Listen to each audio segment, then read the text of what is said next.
All right, good afternoon. It's the Leroy and Cerrone Show, and we'd like to dedicate this show to all you loudmouth, foul breath having, disrespectful Patriot haters who are doubting on the team. Now look, talk is cheap, but the Patriots did their talking on the field. Oh yeah, it started in the wild card round, just like this. Drake is under center with Munford on the right wing, the extra tight end out there for the play fake.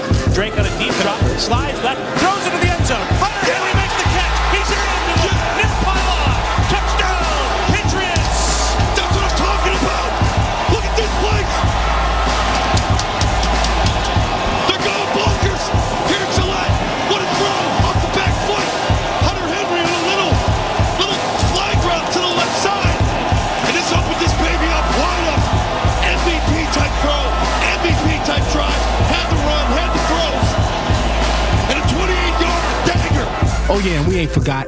Everybody picked Houston on ESPN, but then when it went down on the field, here's what happened. May in the shotgun. He waits with Henderson on his left hip.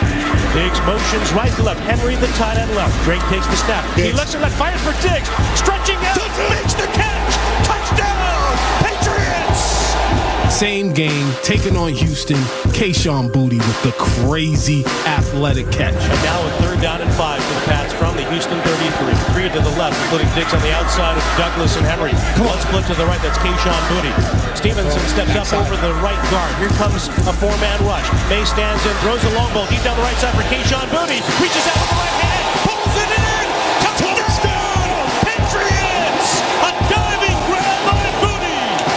And New England has regained a 2-score lead. That's what's up. Dropping a bucket throw. Big time throw by the MVP. I'm calling him the MVP. Don't play dumb with me. When they had to go against the Broncos, folks were talking about Stidham like he was Tom Brady. But they got that work. Shoulder high snap. Stidham stands in, throws a deep ball down the right side. Gonzalez intercept for New England. He waved out a floater. He fronted the receiver. He has the pick. And the Patriots are 2 minutes and 11 seconds away with a 10-7 lead. With one timeout plus the 2-minute warning remaining for Denver, New England is that close to the next step in this postseason. And then the Patriots just needed one more play, one first down to seal the deal to go to the Super Bowl. Drake May put the team on his back to seal the deal. On the eye, fake by May. He's going to run it to the left. He's being chased, tries to get outside. He does! He's got the first down! Running to the far side, outletting the chasing defender, Jonah Ellis. And Drake May and the Patriots fake the handoff to Stevenson, the quarterback. The naked bootleg out to the left has a first down that should allow the Patriots to clinch it.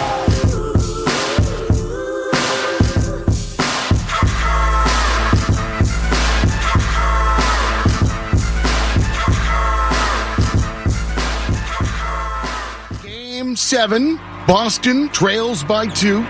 It's been a battle all night, and for many in this building, this feels like the end. But Leroy and Cerrone, they've been here before.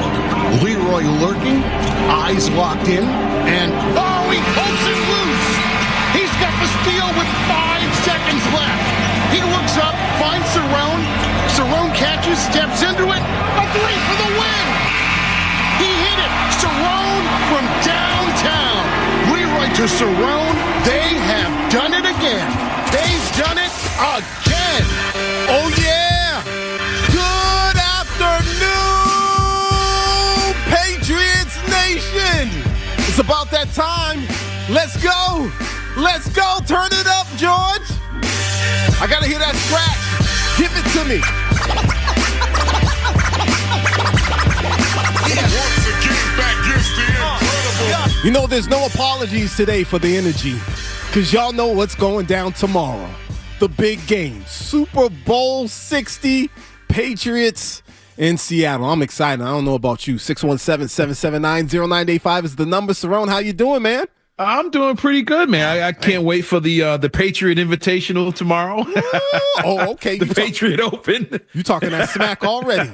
Why not, man? Why not? Now I'm already getting it in public, so it's time we're gonna give it back. And like I said, we're gonna embrace the bad guy role all weekend, and hopefully a lot further than today. Oh man, I'm so excited. I don't even know where to begin. But again, the number is 617-779-0985. We got people calling in already because the Patriot fans are ready to get it cracking too. All the negativity, all the bad talk, all the dismissal when it comes to our New England Patriots. Hey, we've been hearing it all week. We've been hearing it all season, especially during the playoffs. Maybe it's deserved, maybe it's not, but we're going to talk about it during today's show. Now, we got to introduce the music of the day. This is fun. So, for the record, Cerrone, correct me if I'm wrong, you've never been to the Super Bowl, right? No, sir. I've never been to the Super Bowl either. It's on the list of things that we would love to do. Shout outs to everybody who's had an opportunity to go, but most of us listening have never been. This year, it's in San Francisco, the Bay Area. So, let's go there, but through radio. We're going to the Bay Area. We're going to have a lot of fun. It's going to be great. Bay Area, here we come. George, if you're ready, hit the music. Show. We're going to the Bay Area all day today when it comes to the music. We're here until 5 o'clock, 2 to 5. Again, the number is 617-779-0985. Cerrone, we might as well go to the phone lines. I don't know. We haven't even I don't know what they're calling about, but let them in. Let's go to Chip. Chip in Rhode Island. What's up, Chip? Hey, this is Chippy. We're trying to go to the 98.5 show today. Okay. The rally. We're in traffic right now. We're representing from Rhode Island. Who do we got in the car? Listen to the guys. Here we go. Okay. Demo. Yes. One more. Robert's here too. What's up, guys? We're so excited. We just ran into Stephon Gilmore at the breakfast place this morning. Oh, really? Okay. Yeah, he was a great guy. Yeah, he's taking a couple pictures. I offered to buy him breakfast, but he said no, thank you. He's all set. But yeah, that's what's up. Thank you, Chip. Thank you for calling in. Thanks for the call, man. Wow. You know what's funny, Cerrone? As fans, a lot of times fans of just any team, especially here in New England, they catch a lot of heat for being fans, for being fanatics, for being loud, for being excited. I'm sorry, but the last time I checked, your New England Patriots are playing in Super Bowl 60. Be excited. It doesn't mean that you're guaranteeing a win, but be excited that they are there and they have an opportunity to bring home a 7th ring. Oh, my God. Be happy. Cerrone, the phones keep going. Let's go. Let him in. Let's go to Gene in May. Gene, what's going on? Hey, boys, you know what? You guys are awesome. Listening for the first couple of minutes, and I'm like, you said one word, and I'm sticking to it. What's that? We are humble. But I'm also nervous at the same time.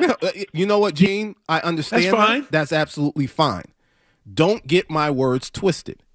I'm not saying that you shouldn't be worried. I'm not saying that you shouldn't be concerned facing the Seattle Seahawks. But what I am saying is don't you let anybody make you feel like you are less of a human being because you as a Patriots fan are excited that they are back in the big game. It's going down tomorrow. They've got a chance. They've got an opportunity. That's all we really want as human beings. We just want an opportunity, a chance. Let's go to Jay in Dorchester. Jay, what's going on? Yo, what's up, fellas? What's up? Again, baby. Yeah. Hey, before I want to bring up my point, I just want to give a quick shout out to my wife and kids. They tuning in, telling them I'm showing the support. Yeah. Telling them your show is great, but the X factor for tomorrow is going to be Milton Williams. Okay. If they can't block that boy, it's going down. You guys enjoy it. Yep. Much love and God bless. Appreciate it, Jay. We're gonna get into all that stuff. My God.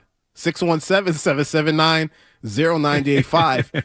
And Cerrone, I know you can't see it, but the phone lines are legit going. I don't know if George has the capacity right now to deal with the calls. Go ahead, Cerrone. People are excited, and there's nothing wrong with that. And I think, unfortunately, we get too much as, I would just keep it local. As Boston fans, we're always told to tone it down. We're green teamers. We wear our footy pajamas. It's like, yes, we're supposed to. This is what makes Boston the top sports market in the country, is because of the fan base and people actually care.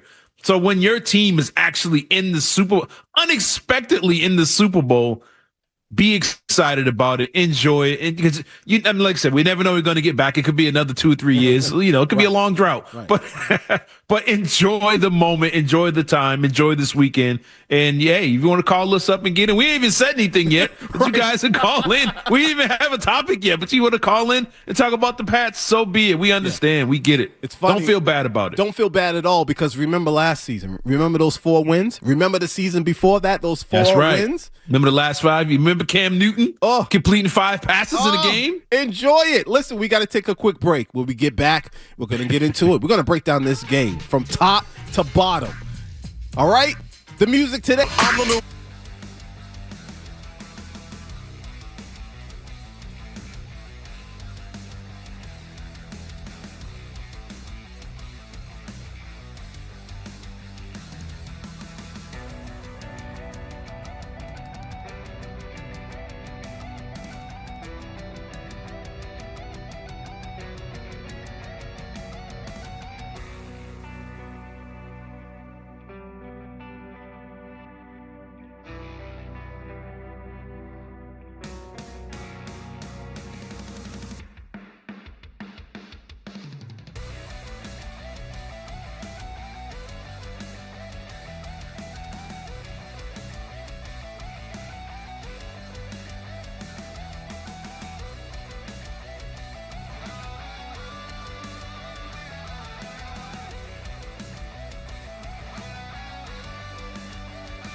Taking your calls, giving hot takes. Leroy Irvin and Cerrone battle on 98.5 The Sports Hub. It's most of us, including Cerrone and I. Not only have we never been to a Super Bowl, but we really wanted to go to this one, but nah, it ain't happening. So we're trying to put a smile. We're going to get there. We're going to get there one day. One day. We're going to have a seat. We're going to have a seat right there. 617. Right on that row. There you go. 779-0985 is the number. Before we get into it, I just want to mention this. I was at Amrine's in Southie. Shout outs to them. Having breakfast this morning. They had the TV on. ESPN was on, and ESPN, and they were doing the top 10 plays in Super Bowl history. So I'm going to fast forward to, let's say, the top 5. Number 2, Cerrone, was the David Tyree catch. Whatever. Number 1 was Malcolm Butler.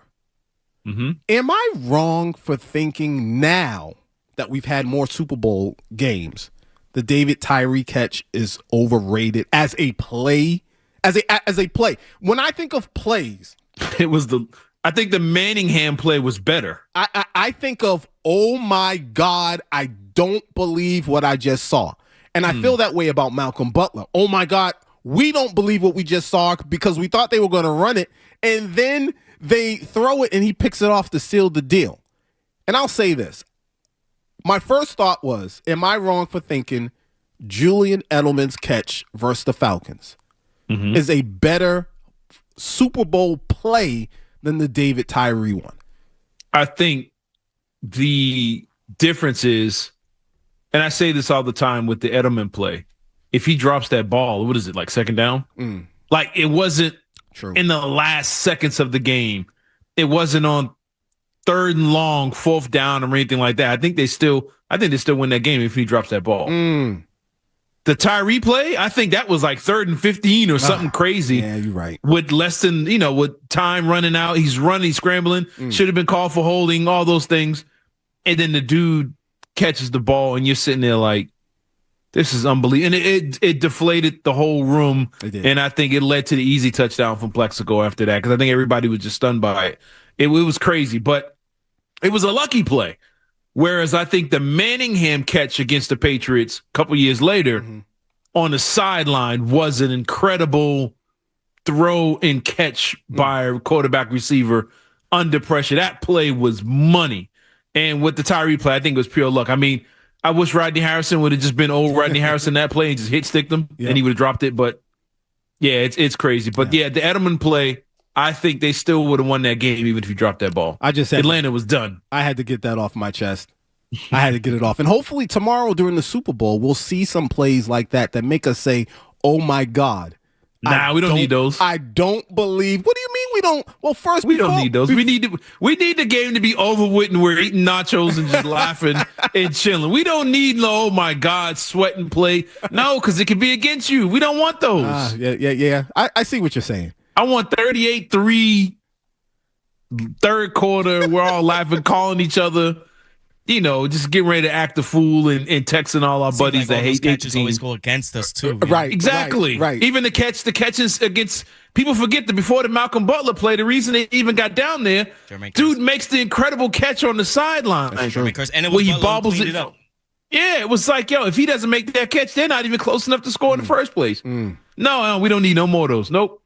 Well, according to a lot of the so-called experts, the Patriots are not favorites. Those guys. As a matter of fact, I believe they're 4.5-point underdogs going into tomorrow's game. Cerrone, you and I, we always talk away from the show and pretty much daily. But you have this theory about why the Patriots are constantly being disrespected. You got the floor, man. Tell us why. Oh, it kind of goes back a little ways. Let's say back to the start of the season, going back to the Vrabel hire and the Patriots roster at the time. It's basically another case of I'd rather just say they're going to lose and they suck as opposed to saying I was wrong. And I say that because you go back to the Vrabel hire and McDaniels and his staff. Well, is it a good staff? Is it, how good are they going to be? Is McDaniels still have it? Whatever. Elliott Wolf, I'm not sure. Kraft being a good owner, all those things. Then you get to the draft.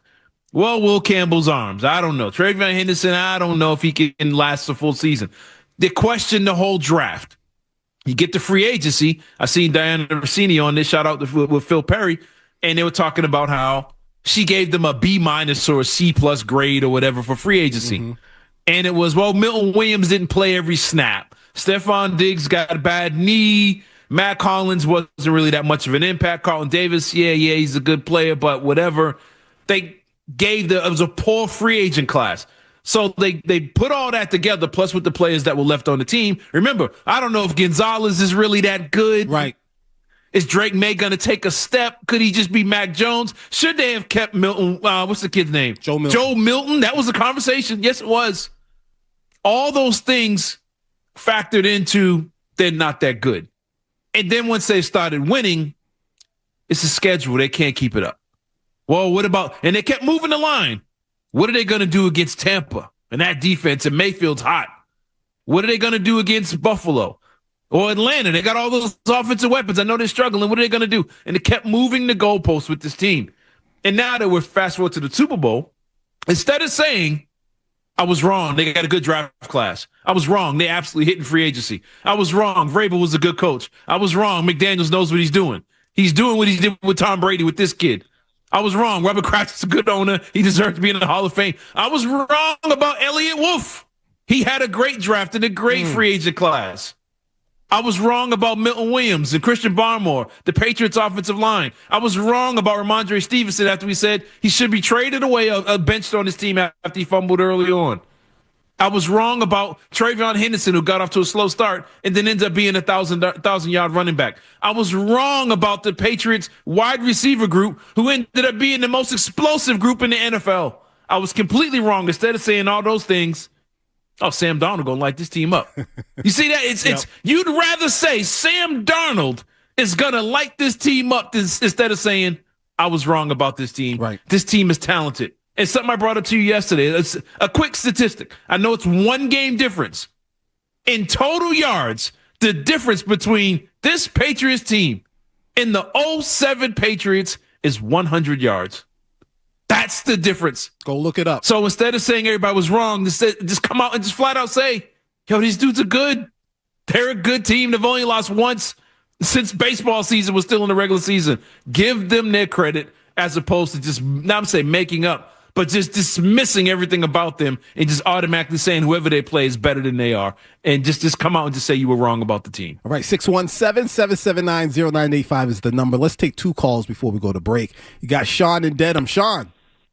Hey, how's it going? I want to talk about the whole phrasing, we all need versus let's go. And so nowadays the whole let's go scenario I think has done a lot for the team. I think it's motivated them. Mike Vrabel has been a fantastic coach. And the way it's gone, like I remember Mike Felger, Maz, the way they were talking is that towards the trade deadline, we have an easy schedule. It's going to be easier towards the way we're shooting for the Super Bowl. So why don't we do something right now? Why don't we do something at the trade deadline? Why don't we trade for a player that can do something good for us towards the end? But Vrabel didn't do that. He actually kind of said in a way that, hey, don't think about the Super Bowl quite just yet. Maybe we need a year or two before we get there. But hey, we're here. But I think the way he's worked this team, the way he's coached this team is that he's really motivated these players to play for the Super Bowl. You have Drake May playing fantastic this year. You have rookies playing fantastic this year. Gonzalez doing things that he didn't do under Bill Belichick, didn't do under Gerard Mayo. But this year, he's just coming out as an elite cornerback. This team, like we got, they're looking great. However, if Felger was in a way right when he said, we schedule, we got weak in the playoffs, lucky in the playoffs, sorry. If there was a player that we could have got a trade deadline, who would you think we got? Appreciate it, Sean. Who was a player we would have got at the trade line that you think would have made a difference? We'll talk about that when we get back, plus more, including your calls. Also, the Seahawks are 4.5-point favorites. Who are the Seahawks and why are they here in the Super Bowl? Everybody's been talking about, the Patriots and what they need to do and what they can't do, and rightfully so. But we got to talk about the Seahawks, too. Who are they? We'll do that next. I'm Leroy Irvin. He's Cerrone Battle. It's 98.5, the Sports Hub. Back to get wrecked. All respect to those who break their neck to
The Sports Hub. We're back with more Leroy and Cerrone on the Sports Hub. Could you reflect on the guy that was seeing Ghost 6 years ago against the Patriots? Now you're going to see him again in the biggest game of your life. Just maybe what you say to that guy back then, or what the biggest evolution is within you over that period of time. Yeah, I almost forgot about it. So thanks. No, you're joking. You're good. No, I think for me, like there was a lot that I didn't know back then. So, I'm just going to continue to learn and grow in this great game. And, there's a lot of stuff that I can get better from today. Even, I feel like I missed some throws out there that I shouldn't miss. There were some things offensively that I feel like we can do better. So we're always looking to get better. I'm always looking to get better. So that's the great part about this game is, you win an NFC championship and you win games throughout the season, but there's always. That was Sam Darnold. He was being asked about seeing ghosts. Remember that when he admitted that he saw ghosts going up against the New England Patriots. Not this New England Patriots, but he saw a ghost. I would like to remind folks that sometimes when people see ghosts, they'll see him again. Remember Poltergeist? You know why I say that with this team too? Even though this is a different Patriots team. This was the logo. And we mentioned this, I want to say 2 or 3 weeks ago, and it just really got skimmed over. People just went right past it. Wild card, Chargers. They literally said that they were confused by the Patriots defense. And we really didn't spend a lot of time on that. It was like, a line and people just said it and kept it moving.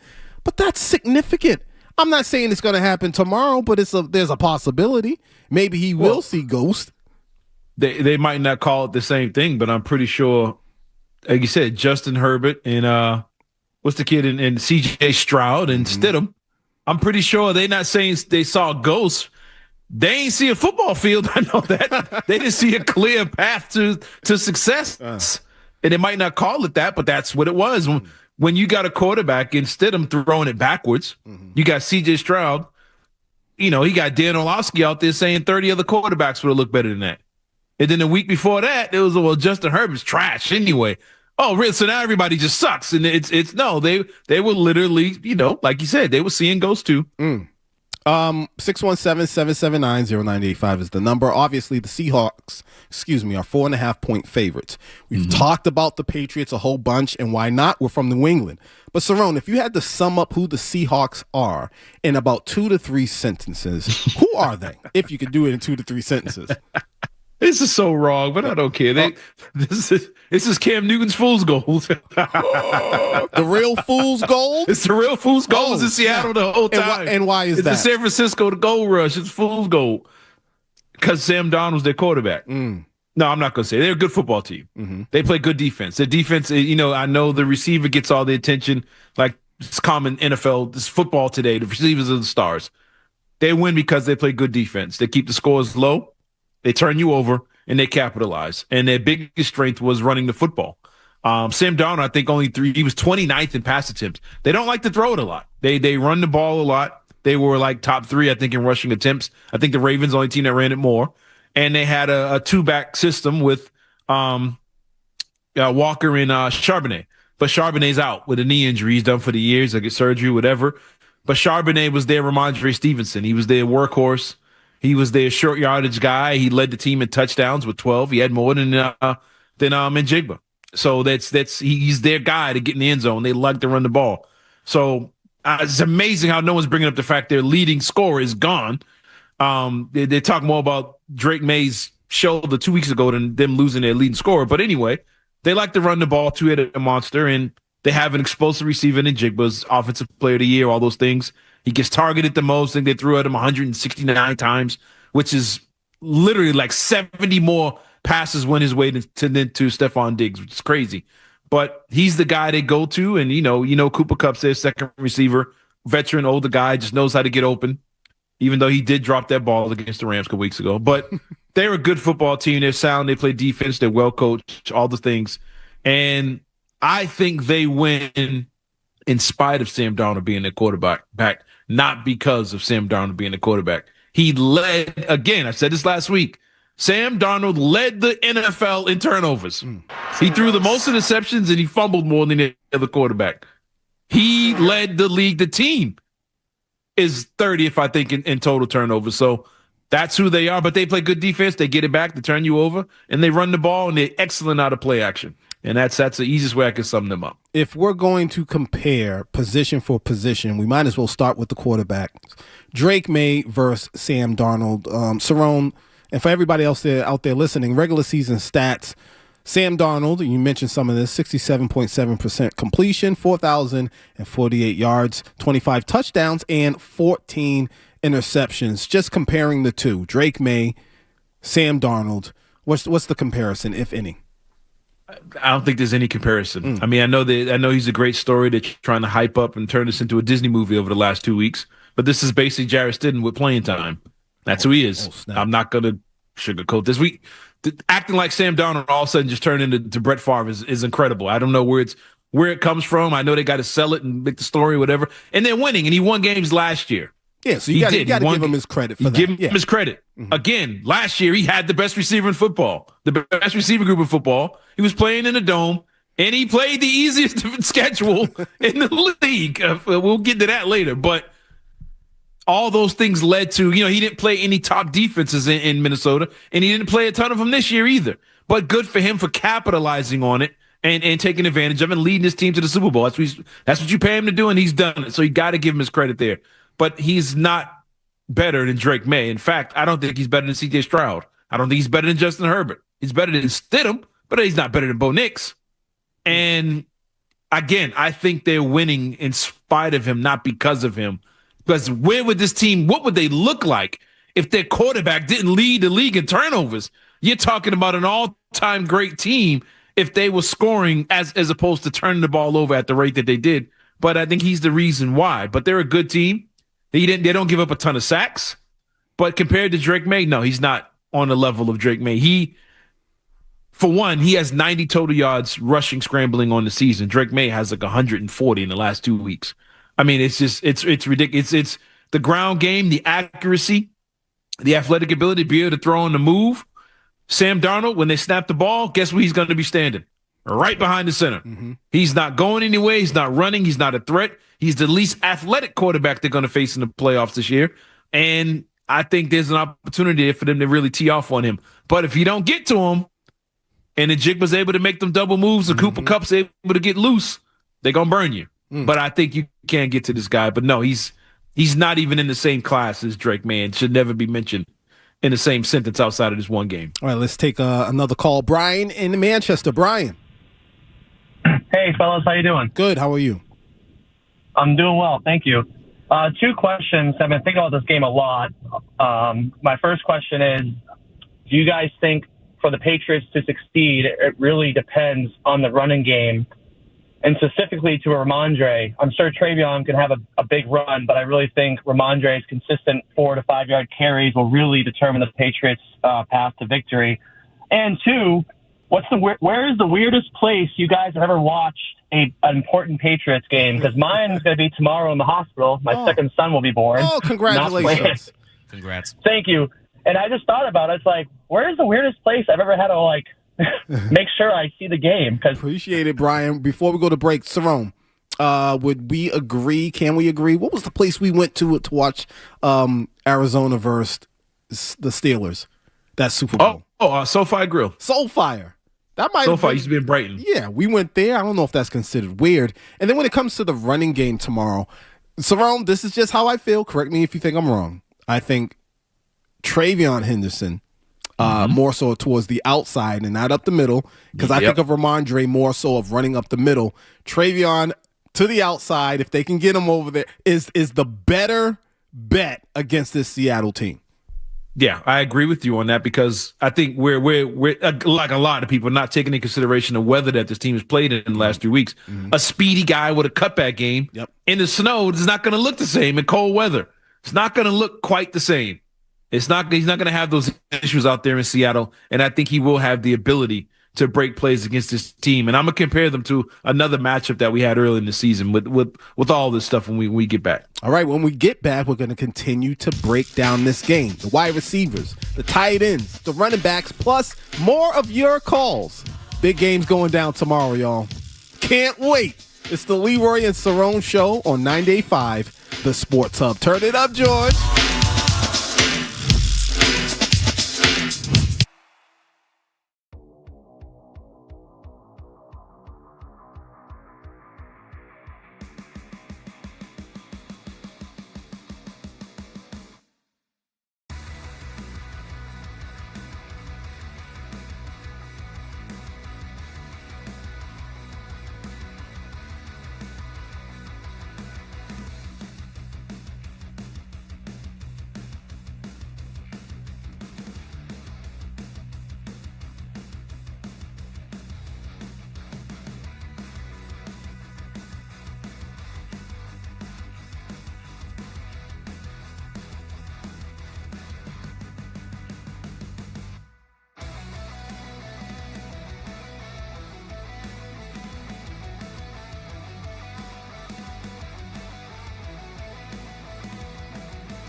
Now, Leroy Irvin and Cerrone battle on Boston's Home for Sports, 98.5 The Sports Hub.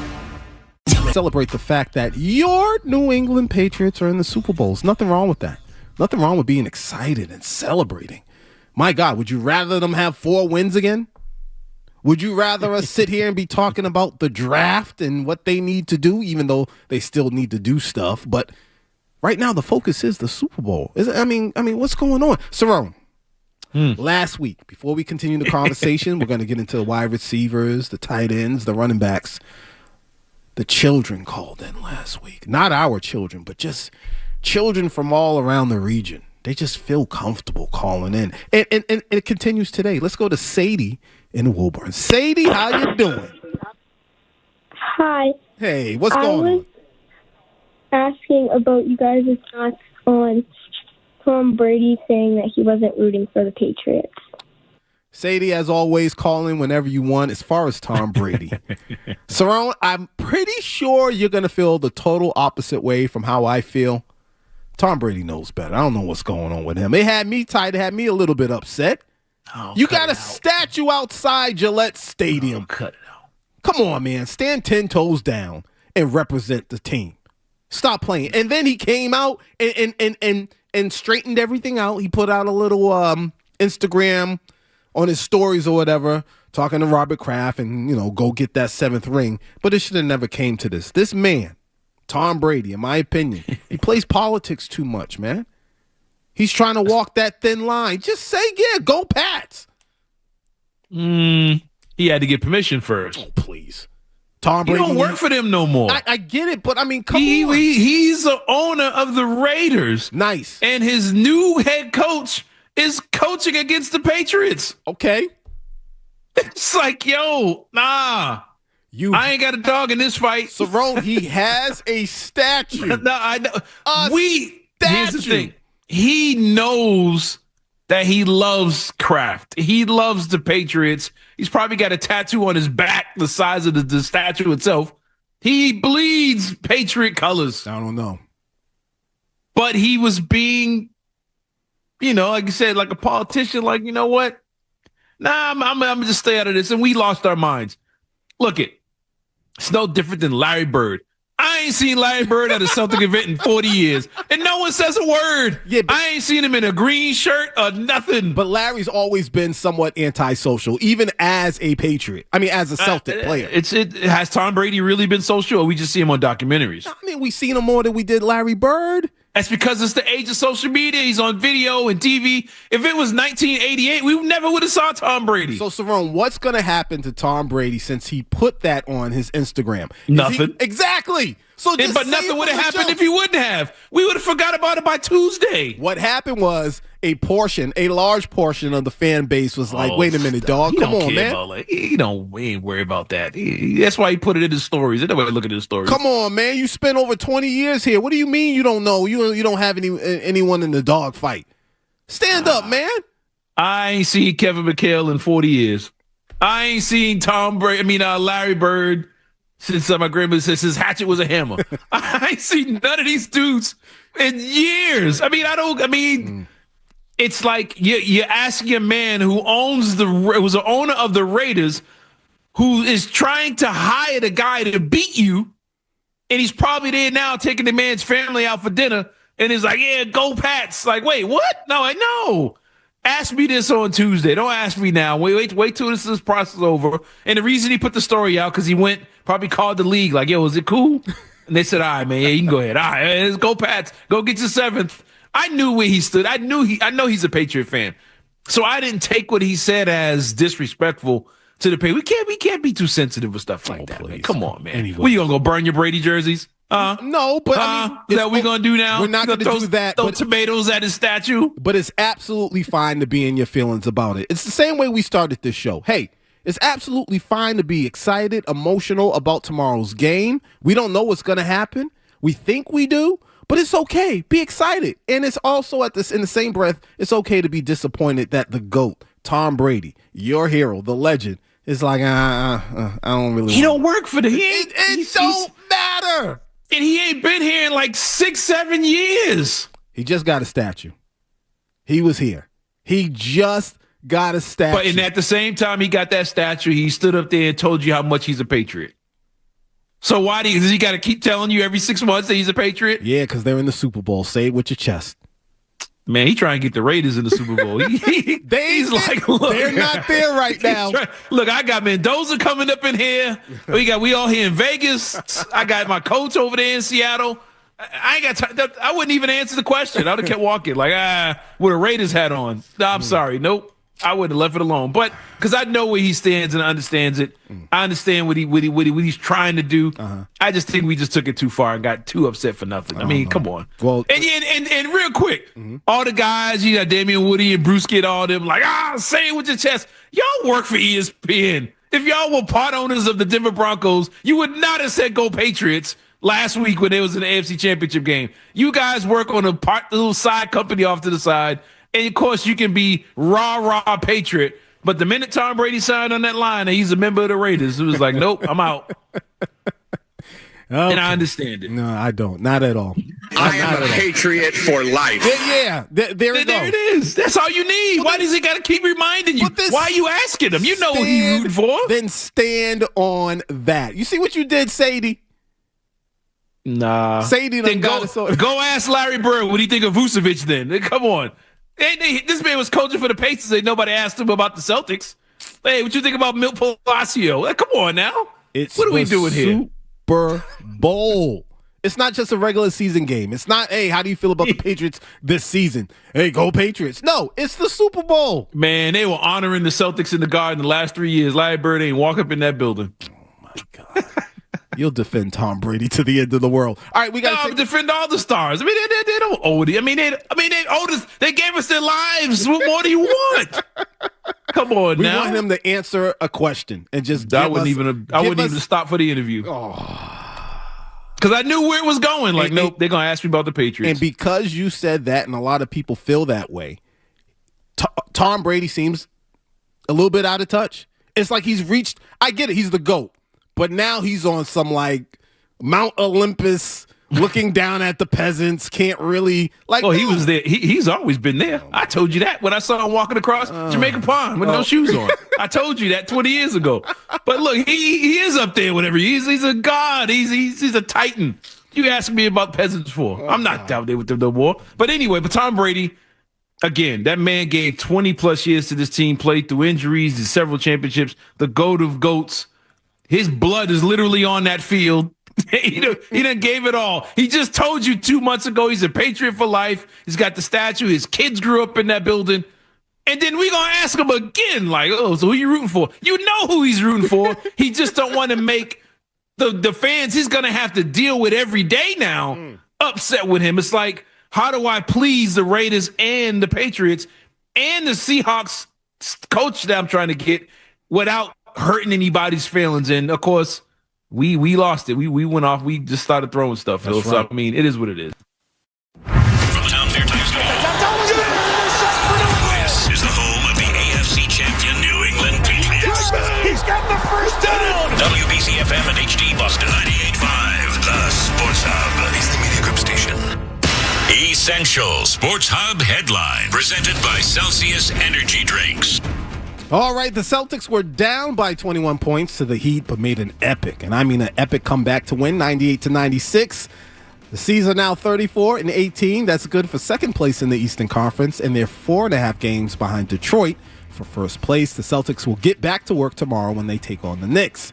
Men's college basketball, BC and Miami is going down right now. It's halftime. Miami's up on BC 34-33. Brockton's own A.J. DeBonsa and number 16 BYU will take on number 8 Houston tonight at 10:30. Former Major League Baseball outfielder, Yasiel Puig, has been found guilty of obstruction of justice and lying to federal officials investigating an illegal gambling operation. The Pro Football Hall of Fame apparently will consider making changes to their voting panel and process after catching some heat for saying he had no dog in the fight in Sunday's Super Bowl game between the Pats and Seahawks. The GOAT, Tom Brady, posted in his Instagram story a message to Robert Kraft saying, "You know I got your back, RKK. Go get that 7th ring." Should have said it from the jump. Anyways, and the opportunity to get that 7th ring goes down tomorrow. Patriots Seahawks Super Bowl 60 pregame coverage starts at 3:30 right here on 98.5 The Sports Hub. Kickoff is at 6:30. Your Sports Hub headlines are brought to you by D'Angelo's Grilled Sandwiches. You can't talk about D'Angelo without the steak and cheese or the number 9, a classic for a reason. Hot grilled steak, melty cheese, perfectly toasted bread. It's the sandwich you crave when you want something filling and satisfying. And with both steak and chicken options, there's something for everyone. I'm Leroy Irvin. Your next update is in an hour. The Patriots, the Seahawks, Super Bowl 60 will be heard here. He's got the first down. The home of the AFC champion New England Patriots. 98.5, The Sports Hub.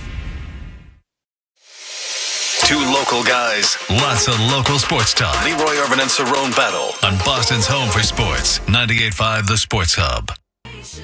Before I go to the phone lines, we got to talk about it. But just making simple comparisons between players on the team, maybe even coaches. We'll get to that. But Cerrone, the wide receivers, when it comes to the Patriots and the Seahawks, what are your thoughts about them? For the last 2 weeks, they've been brainwashing you into thinking the Seattle Seahawks have a better receiving group. They don't. They have one great receiver. And Jigba is him. I mean, he's tough. He's everything. He led the league in yards, like 1,700 yards or something like that. And like I said, 163 targets, ton of catches. He's the man for them, 10 touchdowns. But as a group, it drops down to Cooper Kupp. Cooper Kupp statistically is equal on par to Matt Collins. I think the catches and yards are only a couple off from each one. And he's their number 2. The Patriots, Matt Collins, where would you put him as the Patriots' top receiver? 3rd? 4th, maybe? Yeah. When you look at statistically, the Patriots have more balance. You have Diggs with 1,000 yards, whatever, but then you have Booty, Matt Collins, Pop Douglas, all 3 of those guys with numbers that are very similar to what Cooper Kupp is doing. For example, Stephon Diggs had 1,000.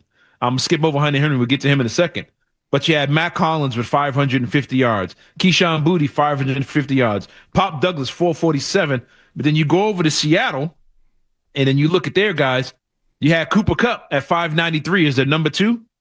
Then it drops way off. Their 3rd best receiver, yards-wise, it goes all the way down to Rashid Shaheed with 180 yards. He just got there.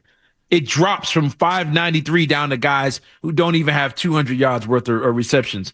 They have their tight end in there, but we get to the tight ends later.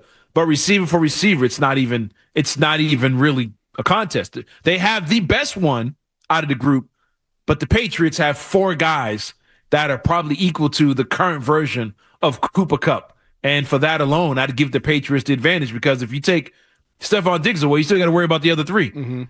If you take Njigba away, you are not worried about the other receivers on that team. Shaheed is a burner. He's a big play guy. He had one in the NFC Championship game. He's really big in the return game. That's a strength. But guys that you can constantly target, again, if this was young Cooper Kupp, for one, he wouldn't be in Seattle. 2, you'd really have to worry about him. But this version of Cooper Kupp is not what he was when you saw him win a Super Bowl a few years ago, when he was dominating the league, almost like what Njigba's doing now.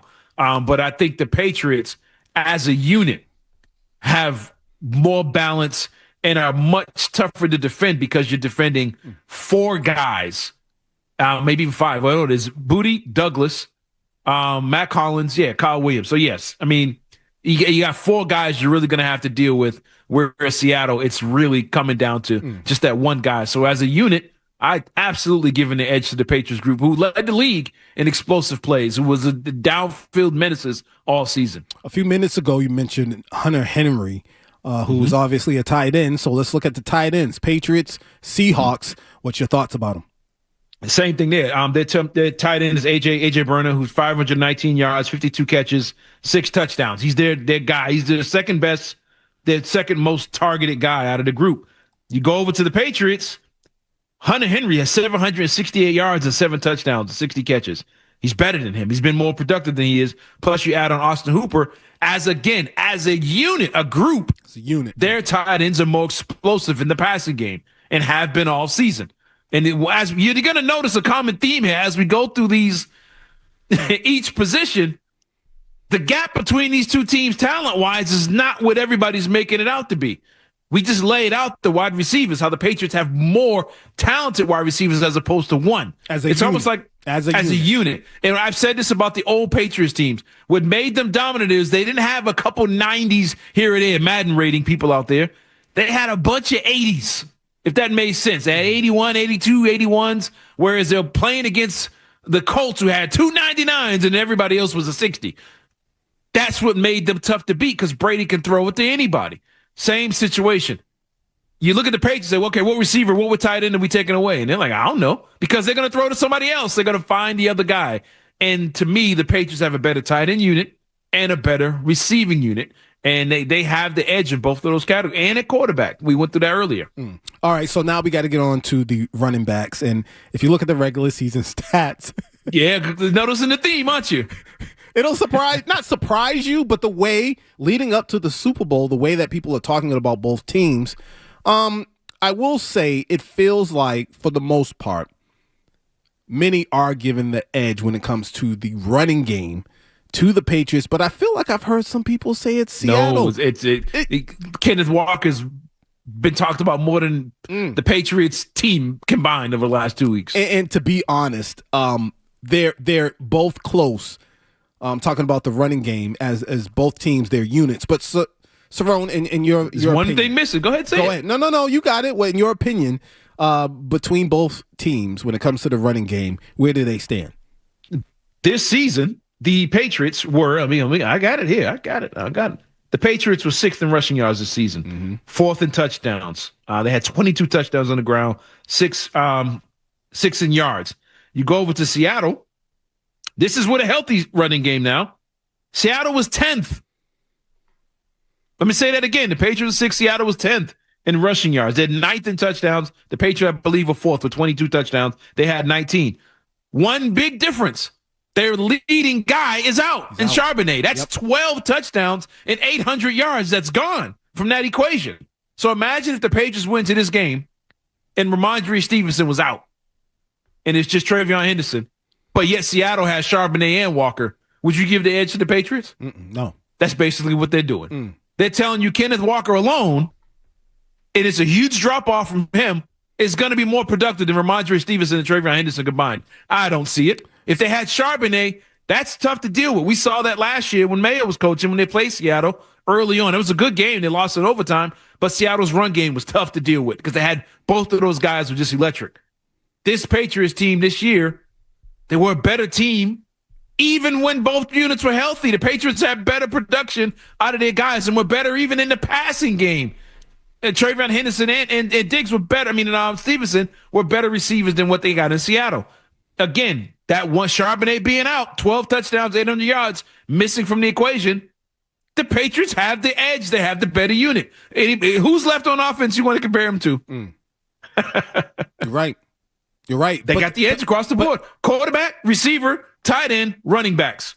But here's one thing I've seen people talk about, and I actually noticed when watching Seattle, their speed. And they are relentless, meaning they run downhill. And I think just as a team, they play like it's no regard for their own safety or whatever. They're going to go full force, and they're going to come straight at you. What do you say to that, Cerrone? How do you mean their offense? I would say all around, just as a team, especially with the running game. Watching them, seeing them play, I'm like, man, they run with no fear, and they go straight at you. They're not dancing around. They just going north. I'm laughing at them and the people who think they're going to blow the Patriots out. I'm just giggling because I'm getting more confident by the minute. It's easy to look like that when you're playing against bad defenses all year. Hello. Yeah, but then what do you say to people who say, hey, again, this is where that weak schedule of the Patriots comes into play too? I'm glad you mentioned that. The Patriots played all the top defenses in the league. Now, the teams were bad, but the defenses they face, they've played all the best. All of them. You can go through it. I know we didn't have a ton of time. But, I mean, run defenses, they played Tampa. Tampa's just as good. They ran for 160 yards against Tampa, 140, whatever it is. They just ran for 140 on Denver, who was the best run defense in the league. Mm-hmm. You know what I'm saying? They ran all over these Houston. They ran on Houston when they had to late in that game. I mean, what are we going to do? Seattle hasn't played a good defense in like 2 months. I'm talking top 15, not even top 10, top 15 in like 2 months. The Patriots just played top 5 teams in three weeks. I just looked at what they did against the Browns, too. 177 yards. Yeah, where the Browns rank in defense. Thank you. That's what Myles Garrett getting 6 sacks or whatever it was. They still ran on the Browns. Look at it. The Saints had a good defense. They lit them up. I mean, the pass defensive wise, Buffalo had the number 1 pass defense. Atlanta had one of the better pass defenses in the league. I mean, there's good defense. Tampa was top 5 in run defense. They ran all over Tampa. Trayvon Henderson's still running on them. But, I mean, with Seattle, everybody looks at the team and the record. Yeah, you played Brock Purdy and Mac Jones. Okay, they won 11 games. So we're going to give you credit because you played overachieving Seattle. I mean, Niners team twice, and you played they were like 27th in straight the schedule. They didn't play a bunch of hot teams either. But they didn't play good defenses. The Patriots offense faced elite defenses all season. On the other side, no, they didn't face good offenses, but they played. I mentioned this on Twitter. Drake May has played against every single player on the AFC Pro Bowl team, even the reserves. He has faced the entire AFC Pro Bowl team. You can go look it up. Go look at the team at the AFC Pro Bowl. Drake May has faced every single one of them.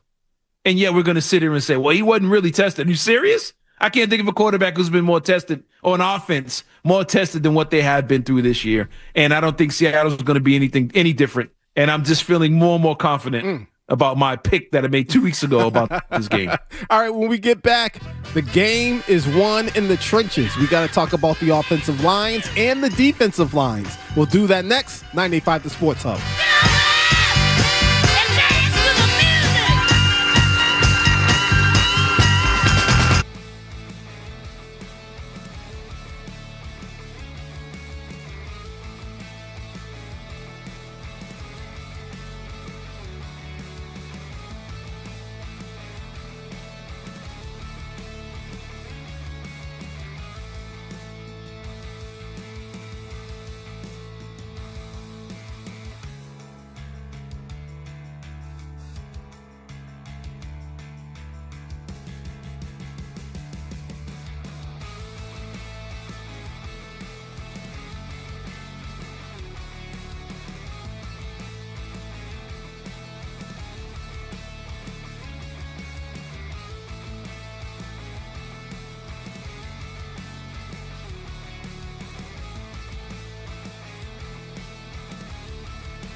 Now, Leroy Irvin and Cerrone battle. Leroy and Cerrone on Boston's Home for Sports, 98.5 The Sports Hub.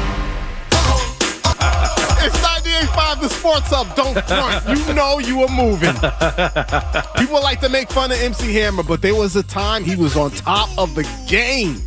Yeah, that dude was doing Pepsi ads. It was just him and Michael Jackson were the only ones you sell Pepsi commercials. That man had cartoons and toys. Man. Toys, everything. If you're just joining us, we are going to the Bay. And you can't go to the Bay. I wish you would go to the Bay and disrespect MC Hammer. You might not make it out. Yo, that dude low-key was like, where's the Suge Knight? You might not Hammer make was it out. about that life. MC Hammer. Don't hurt him, Hammer. No, please don't hurt him. Don't hurt him. Please. Imagine that. You got to beg someone. Please, please, please. Don't hurt him. And to find out he was really like that. Like, Hammer, no, please, Hammer, don't hurt him. That's so hilarious. We hope that Seattle. The Patriots are Hammer. Yeah, well, I don't know. We hope. Yeah, they are. I hope defensively they don't hurt Drake May. And in order, the Patriots are. Well, we'll see. We hope that they do hurt him. But in order for that to happen, it disrespected. It comes down to the trenches. It comes down to the O line and the D lines of both teams. Mm-hmm. Cerrone, if you would, just your thoughts on both teams, O line, D lines, before we go back to the phones. They're very similar. They're very similar. I think the Patriots, like mentioned, against the run. When they run the ball, Patriots O line, they're very good when they run the ball. We thought that early in the season. They find a way to. It looked like they're doing nothing. Next thing you know, they make a hole, and Henderson and Stevenson's gone. They gave up a ton of sacks this year, especially early on in the season and in the postseason. I mean, we could put a lot of that to who they were dealing with. Sam Darnold didn't deal with anything like that in the game and a half that he looked good this playoff. But anyway, the Patriots O-line against the pass is not as good as Seattle's. Seattle didn't give up. I don't think they gave up 30 sacks this season. Darnold's good at getting rid of it. Big play action game. Very similar to what you would have saw probably from Bo Nix last week when I mentioned that Denver didn't give up a ton of sacks. But as you saw, it was the quarterback's decision-making because they was in Stidham's face. You're like, wait a minute. I thought this was the best offensive line in football. They didn't look that way when you had a quarterback out there that wasn't making quick decisions. Mm-hmm. But I think Darnold's going to make decisions. He's going to get rid of it quick. And the offensive line, I don't think they're going to give up a ton of sacks. They'll give up pressure, but I don't think they'll give up a ton of sacks. And in the run game, I think they're average. They're average team, at run blocking.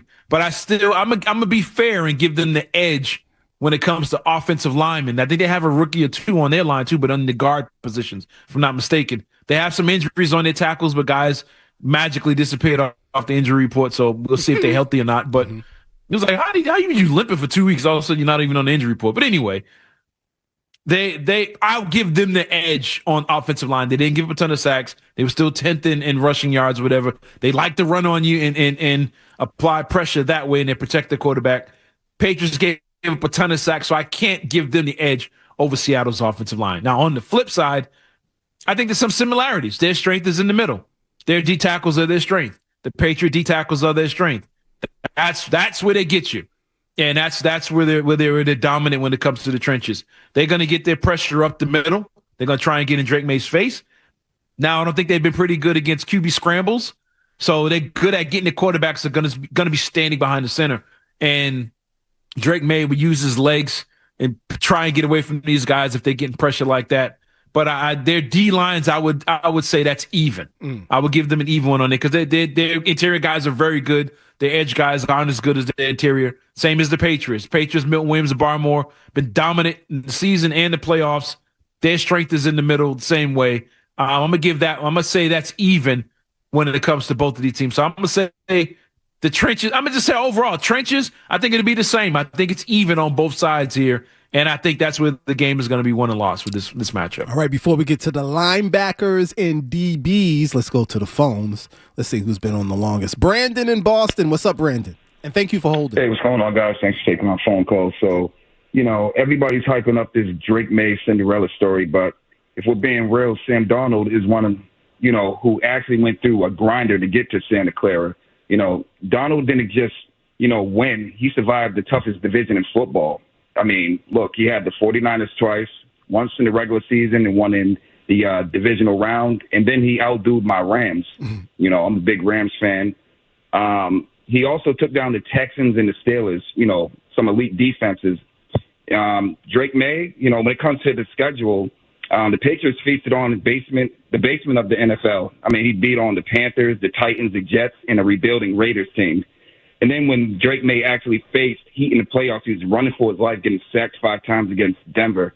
You know, Darnold has been tested for months. May is just now seeing what real pressure looks like.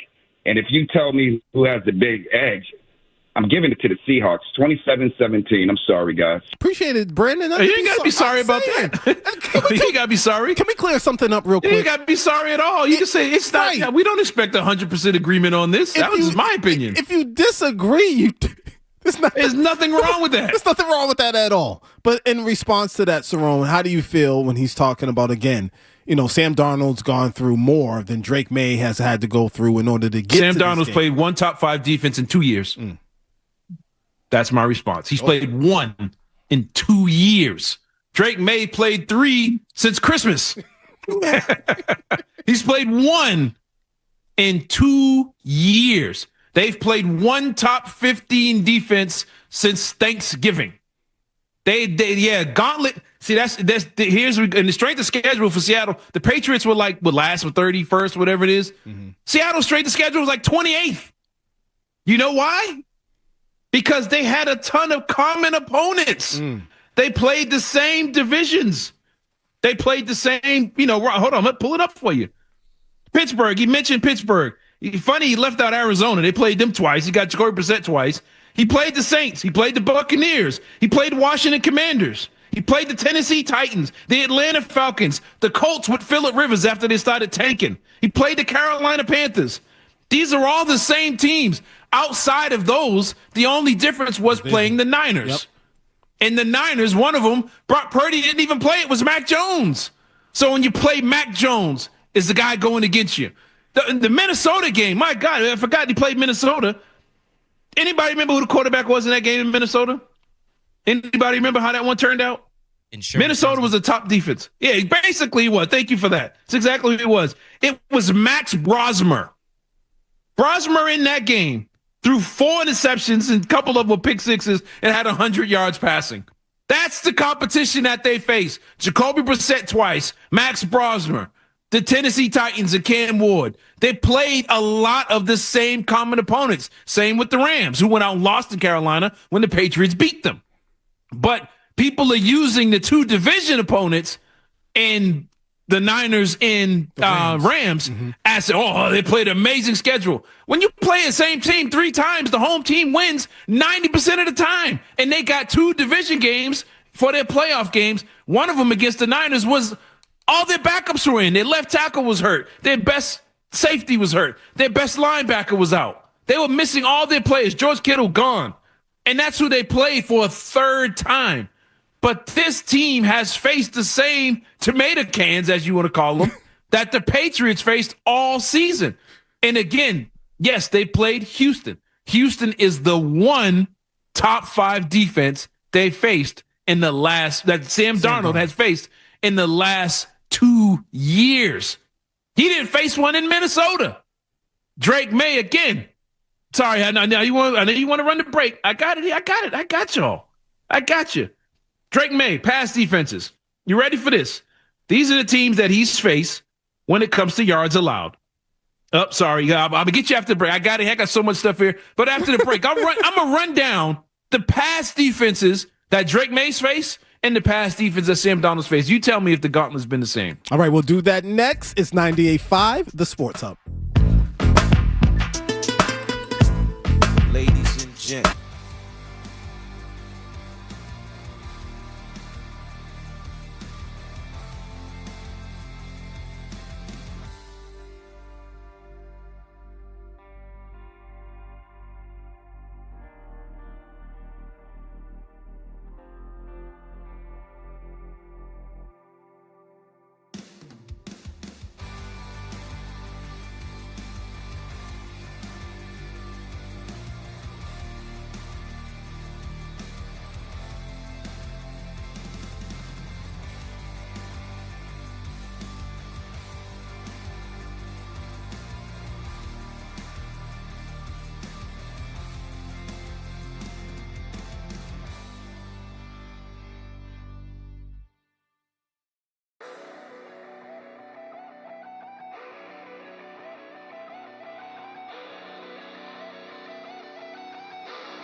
Taking your calls, giving hot takes.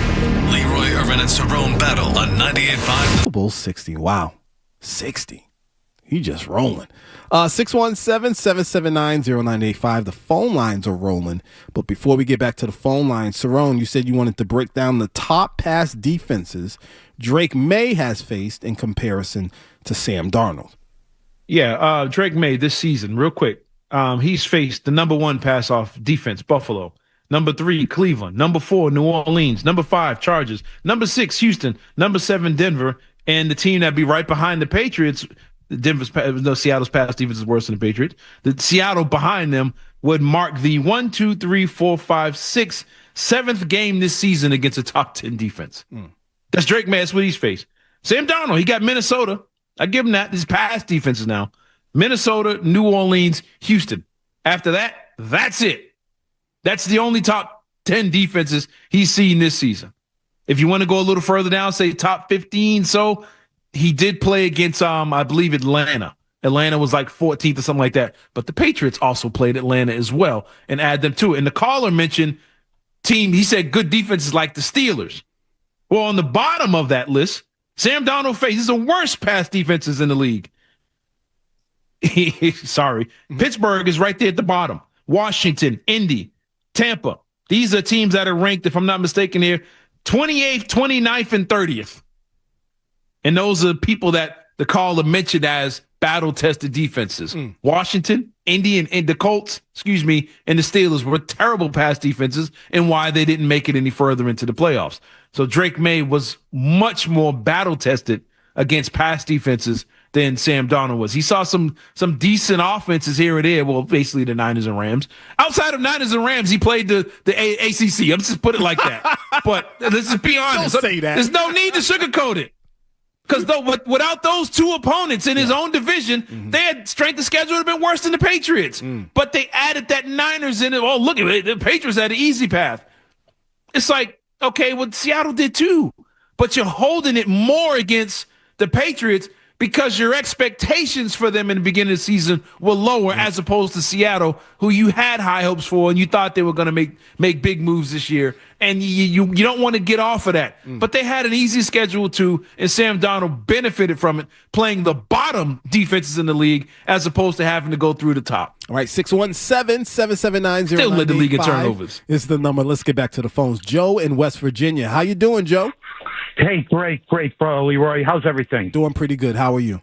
Yeah, man, I'll tell you, great to be alive. You know, given our options. But anyhow, you know, with Brother Cerrone, you know, hey, I've met Jesus Christ. Nobody's perfect. But you are right about Sam Darnold because so was the rest of the National Football League. It was like Stafford and then May. It wasn't Darnold in there at number 2. He wasn't even in the top 5. But I don't want to go off on that. I just want to get on to, you know, the coverage at the 98.5 Sports Hub, you know, the folks behind the glass like George and everybody else involved in it to bring us a Super Bowl. Because I'm your average Joe, you know, that working stiff his whole life. You know, I'm not going to get to the Super Bowl. And the coverage that you folks bring is like second to none for a guy like me. And, you know, if I'm going to bring a family of 6, it's maybe, hey, honey, why don't we get you that SUV you always wanted rather than go to the Super Bowl? I appreciate it, Joe. On behalf of everyone here, I think it's safe to say thank you. We appreciate it, everyone at the radio station. Thank you so much.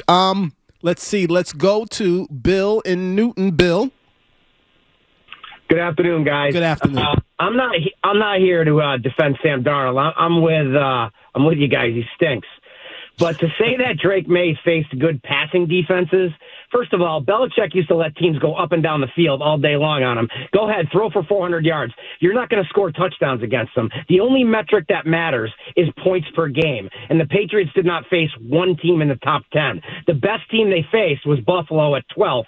And then they faced 6 or 7 more teams in that middle tier, and they faced 8 teams in the bottom 10. Points per game is the only metric that matters when you're trying to determine how good a defense is. If you look at the top 10 defenses, it pretty much shakes out. You got New England, you got Seattle, you got Houston, you got Denver, you got all those tough defenses. They measure out in points per game.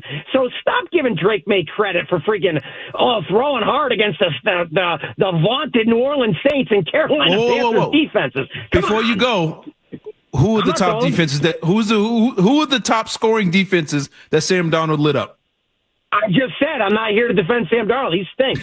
But I'm not going to let you say that Drake May had this, ridiculously difficult path. He really did. I'll take Sam Darnold out of it. What are the top defenses that the MVP lit up? Matt Stafford. Who's he? I don't know. I don't know anything about the Rams. I know about the same Patriots, schedule the Seahawks played, the Rams played. It's great. That's great. I'm agreeing with you on all that stuff. I'm just telling you that you're wrong saying that Drake May had a tough road against defenses because passing defenses doesn't matter. What about the rushing defense? And the overall stat is points per game. That's what matters. He played the most top 10 rush defenses as well. What more can we hold against him? We kind of nitpick with him. And I can see what you're saying. You're not saying Sam Darnold was great, whatever. But if we went through every quarterback in the league, we can say, well, he didn't play against. Josh Allen played the same schedule as Drake May, but everybody gave him credit for his numbers. He went out there and lost to Miami. He had to play the Jets twice. He had to play Carolina. They played the same schedule, except for a couple. It's like, well, he beat the Kansas City. Come to find out, Kansas City sucks. But you use that as a good victory for some guys. Drake May, just like Sam Darnold, just like Matt Stafford, Justin Herbert, all these guys, there's only 30 teams in the league. You're going to face half of them suck. There's a reason that a third of the league fired their coaches. Drake May played the same competition as Stafford, Josh Allen, Lamar Jackson, Pat Mahomes, C.J. Stroud. They all played the same guys, except for a game 2 here or there that makes a difference in how we rank them. But to say Drake May, well, he only did it against these teams. Matt Stafford did it against less defenses and just was named league MVP. And Drake May didn't have Hall of Fame weapons around him. He doesn't have Njigba. He doesn't have Puka Nacua. He doesn't have Devontae Adams. He doesn't have James Cook. He didn't have Travis Kelce. You notice all these great quarterbacks have a guy that they can give the ball to. Amon-Ra St. Brown in Detroit with Jared Goff. All the quarterbacks that like Joe Burrow, who this might be a hot take. I don't think Joe Burrow's good. He just has 2 Hall of Fame level receivers that are around him. And the minute one of them sprains an ankle, Joe Burrow can't make the playoffs. It's funny how that happens. He doesn't have the talent around him, yet this kid is putting up numbers and is scoring 28 points a game with this team and this receiving group that everybody said was bottom in the league before week 1. And here we are in the Super Bowl, and the kid's getting MVP votes and probably should have won it. And then we sit back and say, yeah, but he didn't play, the 2000 Ravens. Neither did Tom Brady. It's funny. He had an easy schedule in 0-1-2, and they still won it. And we didn't hold that against him. When Joe called in, and I'm glad you just mentioned the MVP race, Joe also mentioned, hey, at the end of the day, man, it's funny how people talk about Drake May. And let's be clear. The Super Bowl is not about just Drake May. It's a team thing. We know this. But it's funny how Drake May, he was extremely close in the voting, and yet we talk about him. One vote. He's he's a bottom feeder. It's crazy. We got I'm sorry. It's very similar to we treat him like Matt Castle in 2008. Wait a whole minute. He won 11 games. Oh, he was good, but he wasn't. It's like, no, this dude he's the reason. If Drake May wasn't what he is now, they wouldn't be where they're at. It's just that simple, but we're going to nitpick this man. I think even if he wins tomorrow, they're all going to say it's because he plays Sam Darnold. Yep. It'll flip just like that. It's so easy. Listen, when we get back, we got to cover the linebackers, the DBs, the special teams, and the coaching. Plus more of your calls. Phone lines are going. Get in where you fit in. 617-779-0985. I'm Leroy Irvin. He's Cerrone Battle. We go into the Bay. Musically, it's 985 The Sports Hub.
Leroy and Cerrone on the Sports Hub. Phone lines. We don't have a lot of time, but there's a lot of callers. We want to get back to them.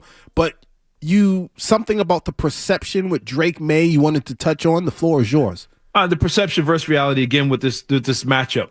They're just saying there's just so many gaps. This team's got more talent, whatever, and they just has got all these edges. DeMarcus Lawrence made the Pro Bowl for this team as an outside linebacker. Good player, played in Dallas, been around for a while. He made the Pro Bowl. He has 6 sacks, 50 tackles, got to the quarterback, got 20 hits on the quarterback, made the Pro Bowl.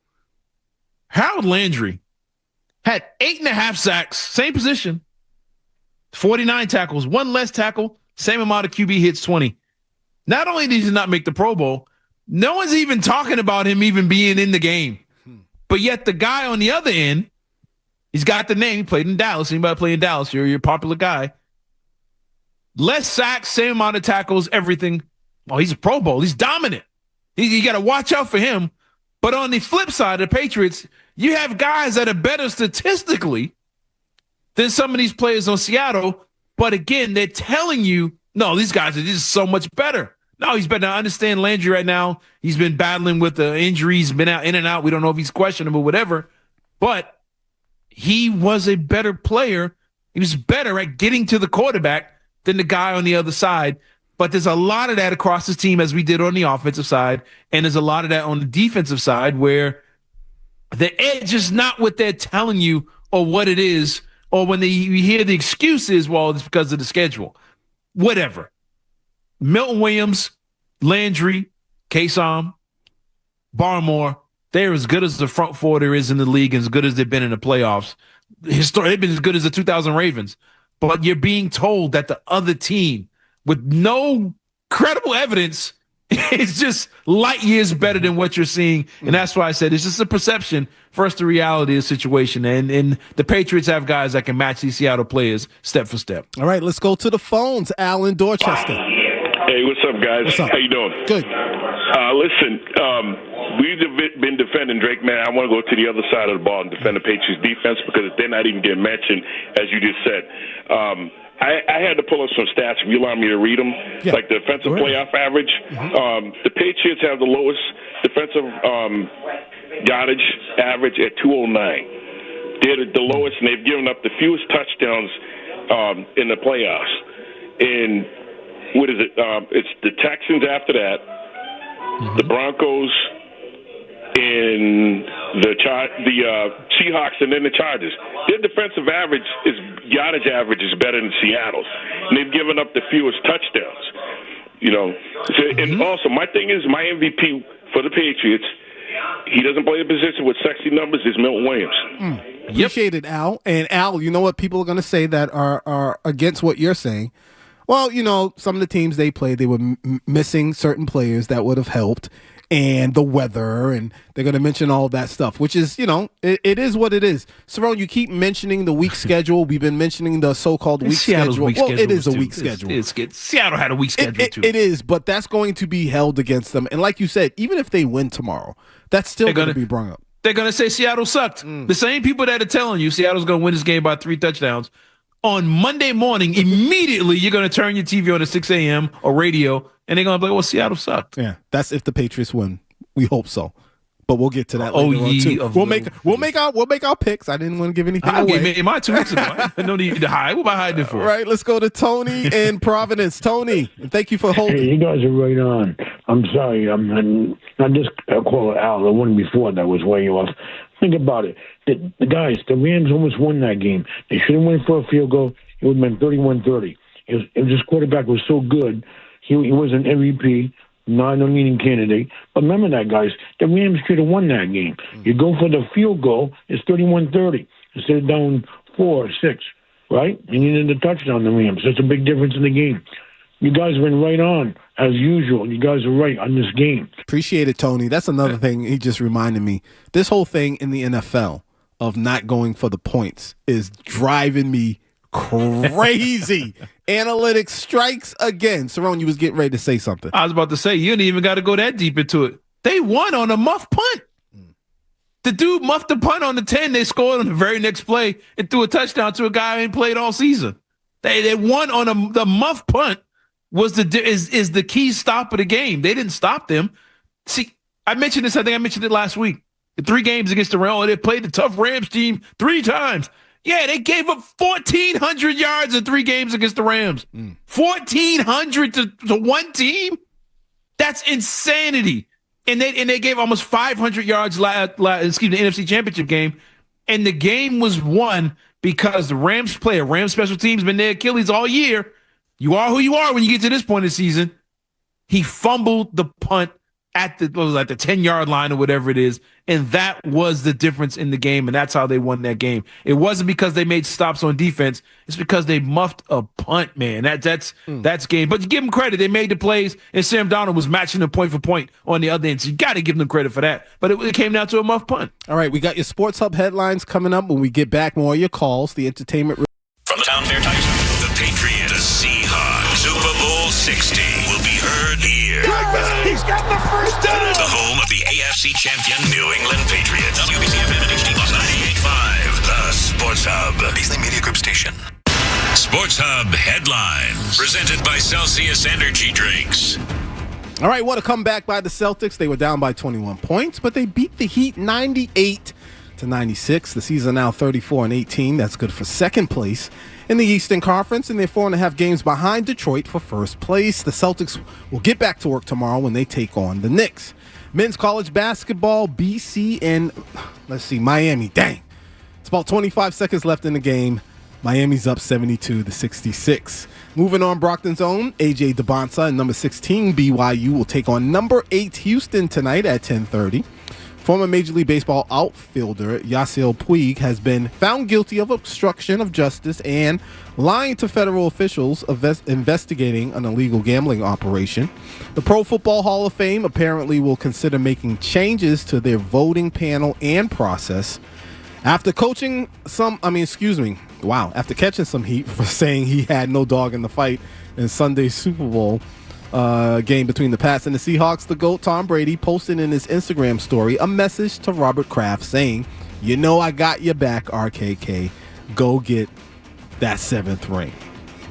Should have been done that. Anyways, and the opportunity to get that 7th ring goes down tomorrow, as if you didn't know already. Pats Seahawks Super Bowl 60 pregame coverage starts at 3:30 right here on 98.5 The Sports Hub. Kickoff is at 6:30. The Sports Hub headlines are brought to you by Papa Gino's.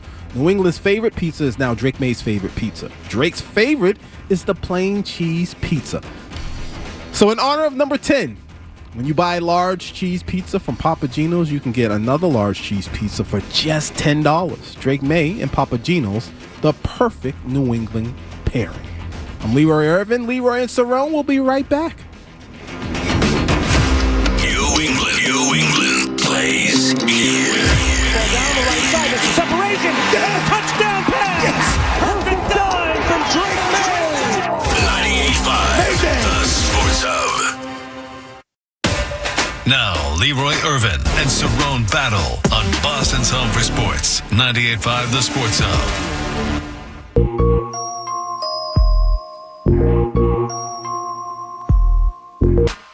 Sometimes when you blow your nose, you blow your ears out, and I can't hear right now, which is crazy. It'll come back in a second. All right, Super Bowl 60, that's what everybody wants to talk about. We're going to keep that going, but first, it's time for the entertainment report.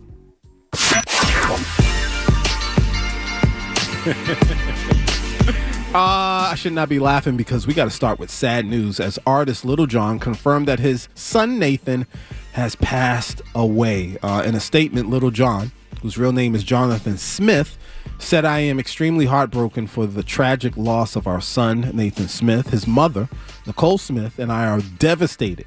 Nathan was the kindest human being you would ever meet. He was immensely caring, thoughtful, polite, passionate, and warm-hearted. He loved his family and friends in his life to the fullest." Nathan had been reported missing earlier this week, and unfortunately, searchers pulled his body from a pond. He was only 27 years old. Rest in peace. Rapper J. Cole dropped his new album, The Fall Off. There are 24 songs on the album. It's broken up into 2 discs, Disc 29 and Disc 39.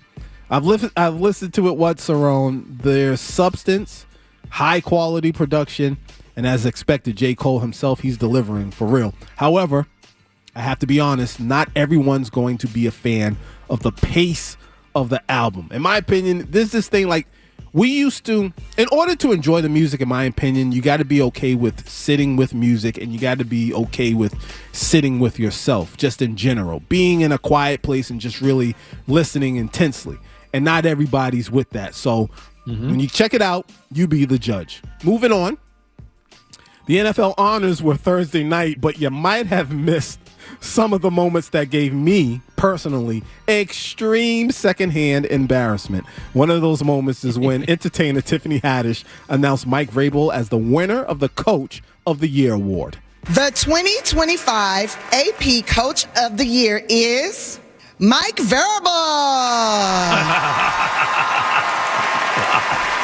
I'm so I didn't see that. Oh my God. Man, she had a smile on her face and everything. She was supremely confident. Now, comedian. Is that the place you rent homes? That's what I'm saying. Now, comedian Drewski got caught up too, but I can't play that one on air. I really can't. I'll just leave it at that. And finally, The Pivot is a very popular podcast with host, former NFL players Ryan Clark, Fred Taylor, and Channing Crowder. Recently, former boxer Terrence Crawford was a guest on the show. Channing Crowder asked Terrence Crawford, the boxer, how much money it would take to get back in the ring, and here's what happened next. My thought is everything has a price. There is not a number that can get you back in that ring. 80 million, 100 million. Nah, because now you selling your soul. $100 million, you can have my soul. That's you. Now we know your character. Sometimes, you look at people and you be like, dang, man, you ain't got no dignity. You ain't got no morals. Like, come on, man. Like, what you gonna stand for if everything is about money? Woo! Man, that was tough. Secondhand embarrassment for Shannon. Was that worse than Tiffany Haddish? I think so. Mike Vrabel. You can make an excuse for that. I mean, even though there really isn't a reason. Somebody should have whispered in her ear. She should have asked. But that thing about money, and there's some people right now listening who are squirming in their seats because they're like, I probably would sell my soul, man. Don't do it. Don't do it. And that's your entertainment report. All right, let's get right back to Super Bowl 60. Cerrone, we don't have a lot of time. We got about an hour, a little bit less than an hour to go. We've touched on a lot of things, but if you could, special teams, linebackers, DBs, coaching in general, just who has the advantage, and I think more importantly than that, just where do both teams stand? I think they're very similar in how they get down. They have the elite Pro Bowl level corner. Their safety is very good, but he hurt his ankle the other day, and they're saying he's fine as he limped into the hotel room on, was it Wednesday, Thursday night or whatever. But let's just say he's going to be there. They're very similar, that they turn you over a lot. They have a Pro Bowl linebacker. I can't think of his name right now. He's 5 interceptions on the season. They have guys that rely on the turnover, and that's how they get down. The interior is good. I mentioned that. They have Dexter Lawrence on the edge. They get pressure in the middle, and everybody's talking about the cover 6 that they play and how it gives Drake May problems. Seattle's defenses, they are who they are. They're very good. They're very crazy athletic. They like someone mentioned that they have all the measurables because they're all first and second round picks. So they got the fastest guy, the guys with the most bench presses, and the guys the highest verticals, all that stuff. That being said, when they face good quarterbacks, they have been slow roasted badly. Baker Mayfield lit them up, and he had 38 points or whatever it was, almost 500 yards of offense. I mentioned the 1,400 yards of offense they've given up to the Rams. When they play decent guys, they get burned. And they're playing a good offense this time. There's going to be no weather involved or any of those things. So the plays can be there to be had. But they're a good unit. The Patriots, I kind of would give them an edge in the secondary because I think we're underestimating Carlton Davis and Marcus Jones. They're turning people over in the playoffs. They're part of the reason C.J. Stroud looked bad. They're part of the reason that Justin Herbert looked bad. They are the reason that Jarrett Stidham looked bad. They turn you over and they turn it into points and they make you look bad. Carlton Davis, He won that Texas game. He had 2 interceptions, whatever it is.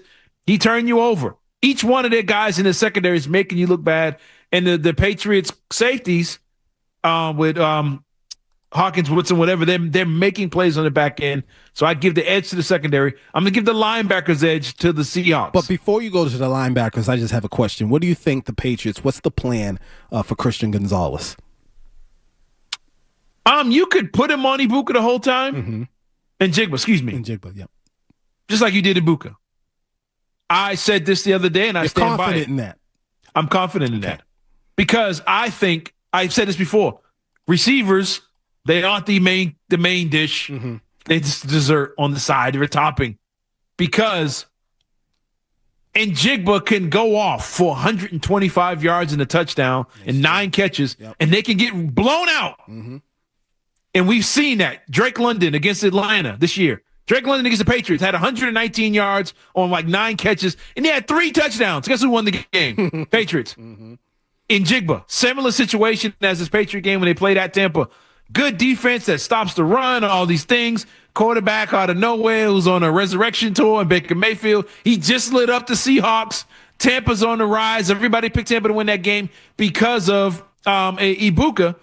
Ibuka comes out first drive. He has 6 catches, 100 yards, touchdown. Who won the game? There's several instances during the season. Tyreek Hill had a big game, 100 yards, 6 catches in Miami early in the year. Patriots won the game. There's several cases of good receivers having big days but not making a difference. The Patriots secondary, they can let him get his. He's going to get his numbers. He's a great player, offensive player of the year. But if they slow down the rest of the receivers, the tight ends, the running back, this shorthanded running game, the Patriots secondary, put it like this. They only got to be right one time and get that interception. And that's ball game. You see what I'm saying? And Jigba can get 10 catches on one drive and it's still an equal, a field goal. The Patriots, if they turn you over, if Sam Darnold is off and that ball goes the other way, that's the difference between winning and losing. And for that reason, I'm giving the Patriots secondary the edge over the Seahawks. Now, on the flip side with the Patriots, we've seen the receiving core, obviously, over the regular season. You got to say they've done a pretty good job. But sometimes, in some games, they seem a little stiff and unable to get separation and all that. Are you concerned about that with Seattle's DBs? I think it's there, but I also just watched that defense give up 500 yards 2 weeks ago. And people acting like, oh, what a shootout. They ain't shootout. Bad defense. Blown coverages all over the place. Now, that being said, the Patriots don't have Puka Nacua and Devontae Adams. I understand that. But they weren't getting pressure on Matt Stafford at all. And if Drake May is able to stand there for any length of time, we've seen the results of this. The kid led the league in completion percentage. He's not only going to just target the receivers, Drake May is going to find Ramondre Stevenson. He's going to find Hunter Henry. He's going to find Austin Hooper and Travion Henderson. And when it comes to their secondary, who they're good, they're sitting in now like, okay, who do we take away? Do we leave Kyle Williams and Keyshawn Boutte one-on-one on the side? You saw how that ends up. You saw what happened in Houston. You saw what happened in Denver. They get burned. You saw what happened with the Chargers. You can't leave those guys on the outside. Matt Collins wasn't there the first couple playoff games when it was nice outside. Now they got Matt Collins back. You saw it against Denver. Who was the one guy that caught the longest play of the game? It was Matt Collins. You get these guys on a sunny day in California, on nice conditions, spread them out. It's tough to key in on one guy because the Patriots and Drake May and Josh McDaniels has no problem spreading it around, whereas I think Seattle is going to be focusing on getting Njigba the ball, because if they don't, I think they don't have too many other options, especially with them being down Charbonnet and that running game being hobbled. Cerrone, if anybody can do this, it's you. Within the next 2 minutes, if you can, tell us about the linebackers on both teams and special teams. Special teams, I think, is a wash. They got Rashid Shaheed. He's a playmaker. You saw he won the game against the Niners on the opening play. He gone. But on the flip, on the punt return game, Marcus Jones is equally as good. I think I think the special teams is a wash. I think they're both good. You're not going to have conditions to deal with this time, so I think the kicking game is going to be fine. As far as the linebackers, I give the edge to Seattle. They have a Pro Bowler back there. Robert Spillane is hobbled. Landry is an outside linebacker, but he's hobbled. You don't know what he's going to be like. And they're healthy in that area. So you got to give them the edge when it comes to the linebackers. And special teams, I would say it's even. Did I make it? Yeah, you did it. Unbelievable. All right, so we're going to take another break. Sam Darnold's the weak link. Yeah, we all know that. Yeah. Another quick break when we get back. I see people are still waiting. They want to get their opinions off about the Patriots, about the Super Bowl. So we'll do that. Plus, we got to talk about coaching. It's 98.5 The Sports Hub.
local guys, lots of local sports. We got it when it comes to playing music going into and coming out of spots. Next week, Valentine's Day. It's just, y'all don't even want to. Oh, Lord. Man, it's about to I'm telling you now. I'd already been looking. I've been getting, telling you now. 9 months from next week. Don't be blaming us. We hit y'all with that soul. Just trying to tell you. Just get ready. Let's get some of the people who've been waiting on the phone line. Draws at the Alexa. Right? By the way, since you said that, throwing draws at the Alexa, I just want to pause and say thank you to, there have been some people who have sent in letters. We appreciate it. I'm not saying send in draws. I just know that's what happens with some celebrities, and we're not on that level at all. Don't want to be. I don't want to be, but just wanted to say thank you to the people who have sent in kind, just really heartfelt letters, not just messages. That takes time. That means a lot. Cerrone, we're getting closer and closer to the end of the show. We've been going through the teams and just who has the edge and the advantage. We've gotten to the point now where we got to talk about the coaches. I'm talking about Mike McDonald and Mike Vrabel, but not only them, they're coordinators. You got to give Josh McDaniels a lot of credit. I believe he won. Didn't he get assistant coach award? If you could talk about both coaching staffs and who has the advantage. I think the Patriots have, again, another major advantage in this game. I think, it's not saying the head coach of Seattle is not a good coach. Shout out to him, local guy. The Patriots staff has just seen more. They've been through more. The assistant coaches, they're a bunch of veteran guys. So I said this is Josh McDaniels' 10th Super Bowl? It's crazy. I mean, come on now. The preparation is going to be different. And you're giving these veteran guys 2 weeks with no tomorrow. There's no next week. There's no, we got to hold this guy back because we got a game after that or whatever. This is it. And you got them 2 weeks, and now they're going to that back page of that playbook. You know what I'm saying? They're going through everything. And to give that type of veteran staff that amount of time, not only to prepare for their offense and defense, but to prepare for the 2 weeks, the questioning, being away from families, all that stuff. Just taking care of themselves, getting rest. There's a story today about Vrabel simulating the halftime, having them go through practice and then stop and then get off the field for 14 minutes, the amount of time the halftime performance would be. And he literally blasted Bad Bunny music while they were off for the 14, 15 minutes to simulate the situation. That's from somebody who's been there and said, oh, the halftime show could be a distraction. Who's seen it enough, who's played through it and coached through it, whatever. And just all these guys that have been around. I think the veteran part of their coaching staff gives them a huge advantage. And, man, Josh McDaniels, I think he's the X factor in this whole thing. The guy has seen it all. And I think that's a huge advantage in this. And I know everybody's downplaying and saying it's no big deal. Man, their assistant coach is leaving. That's right. He out. That's right. How can we say that's not a big deal? We dragged Bill Parcells for leaving after the Super Bowl. Yep. Oh, because of that. We lost once we found that out. Well, what? Like, no, we can't say that was a big deal and then say, well, guys lose, even if it's coordinators and you know he's leaving. If they go out there and get smoked, the offense struggles, the first thing they're going to say is, well, do you think the coach leaving might have played into the preparation, whatever? It's going to come up. Yeah. They want you to cook the dinner. At least they ought to let you shop for some of the groceries. It's a distraction, no matter what. It can be. Yes, somebody's going to be affected by it. It could be big. It could be small. But I think that all in all, I think the Patriots staff, because they've been through it all, they've seen it all, they've played against some of the greatest teams of the last 30 years these guys have seen. If it's Mahomes in the offense, if it's the Ravens defense, if it's the greatest show on turf, these guys have seen it and played through it, and I think that's a huge advantage. Speaking of the greatest show on turf, with the easiest schedule. With the easiest schedule, right. So the Super Bowl doesn't count? I'm just asking. 72 Dolphins, undefeated team, had the easiest schedule in the league. Johnny Unitas, only Super Bowl. He's scheduled in the league. I guess go look at the quarterbacks the 2000 Ravens played and get back to me. Yeah, I guess we can't take those Super Bowl championships serious. 0-1 Patriots. Anyways, let's go to Randy in Providence. Randy. Hey, guys. How's it going? Going pretty good. Thank you for holding, too. Yeah, no problem, man. Look, I feel really good about the Patriots tomorrow. I got them 24-20 taking the win. I think, if anything, honestly, I think there's a better chance that it gets even more ugly for Seattle. I think the coaching thing is big that you just mentioned. I mean, your offensive coordinator's got one foot out the door. He's house shopping in Vegas. You're deep into the offseason. If you're the Vegas head coach, there's got to be at least some amount of time that his mind is thinking about that and not the Super Bowl. And any minutes that he's thinking about that and not the Super Bowl, we have an advantage. Not only that, he brought the offensive line coach and the QB coach with him from New Orleans to Seattle. So you got to think they're going to Vegas too. So that's like a good portion of the offensive coaching staff. And I got to ask you guys, I just don't understand. I feel like the Patriots are being undersold, undervalued by the national media. Like, I don't know if they're just tired of New England, like just from the last 25 years or whatever. But appreciate it, Randy. Randy, you hit the nail on the head. I forget who it was. I think I have it saved on Instagram. I got to look. But there was a guy, and he might have been. I don't know if he was with Felger and Maz. I can't remember if he was with. The dude from Tennessee. Was he the one? Like I can't stand. He compared him to the 06 Bears. No, it was another guy saying he was being honest and saying it shouldn't have happened this quick. So I don't want to see them win. You guys haven't suffered enough, and that was where. And at least he was being honest. But I think a lot of people nationally. They try to dress it up so they sound professional and they, sound really, really good. But deep down inside, it's like, listen, man, we just dealt with this for 20 years. You guys were supposed to suffer for at least a decade. You shouldn't be in this position. There's no way I'm picking y'all to win. And a lot of the predictions and a lot of the analysis is dipped in a bucket of hope. It's, I hope Seattle wins. This is what they're not saying. They're saying it professionally. But it's, I hope they win. I hope Sam Darnold has a big day. I hope the defense gets to Drake May. I hope they blow them out by 3 touchdowns. And you're getting a lot of that. And, a lot of these, you got to remember, these reporters, they're fans too. And gone are the days of old school journalism where these cats are just, they're out there getting you stories and putting up numbers and analysis in the USA Today for 3 pages. Now it's a hot take. It's a just say something. The guy comes on. You can say the guy was on Felger Maz. He said, "This is the 06. This is 06 Bears." Dog, you just gonna compare Rex Grossman to Drake May? Like, that's wild. And just smooth over that and keep walking?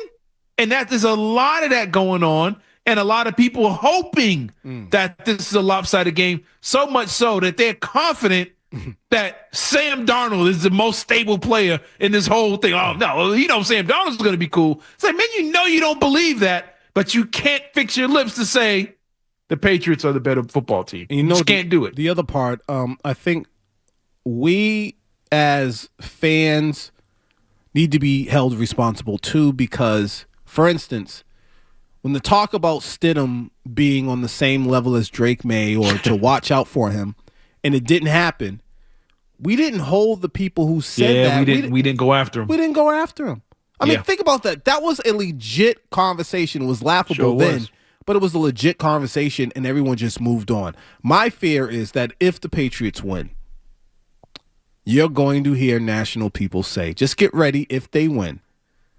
They are the worst Super Bowl winning team in the history of the NFL. Just get ready.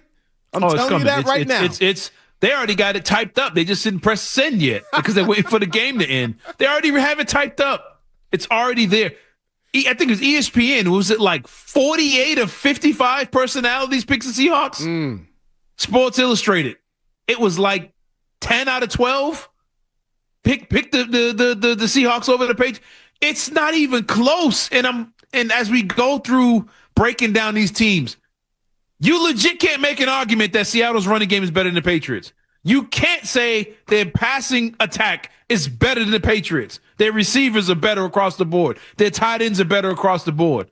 Their corners, the safeties are better across the board. You can't make that argument, but you can sit there and put on print on national publications, oh, it's a mismatch. And that you can't explain it. That means that's your feeling. That's your hope. You just believe it's a mismatch, but you don't have nothing to base it. When is real quick. When in the history of the sport did the MVP caliber quarterback on one of the teams in the Super Bowl be an underdog to a guy that's been on 8 different teams? Whenever. Not even just an underdog. I mean, but talked about as if he's really not that great, and we're about to find out. That doesn't happen. And so we've got time, so we don't need to be in a rush. We've got time. It's unheard of. I understand. We've seen backup quarterbacks or guys come out of nowhere and have magical playoff games, magical Super Bowls. Nick Foles against the Patriots. I keep thinking about who was that with the Giants way back in the day? Phil Simms. Hostetler? Yes, I remember him. But the Giants at the time, you had the greatest defensive player of all time on the other end. There was great players there to make up the difference. You see what I'm saying? Yep. Nick Foles, he was the worst player on a great Eagles team. That team was a great team at the time. They were favorites to win before he got there. You knew they were good. And there was some lead up. Nick Foles didn't just show up like, you know what I'm saying? Like, oh, he's the backups in the game. There was some lead up to it that got going. He got hot. But I still don't think that they win that game if Julian Edelman and Brandon Cooks don't get hurt. Julian Edelman didn't even play, and Brandon Cooks got hurt and got knocked out early in the game. At one point, Tom Brady was throwing to Matthew Slater, and he still had 500 yards in that game, by the way.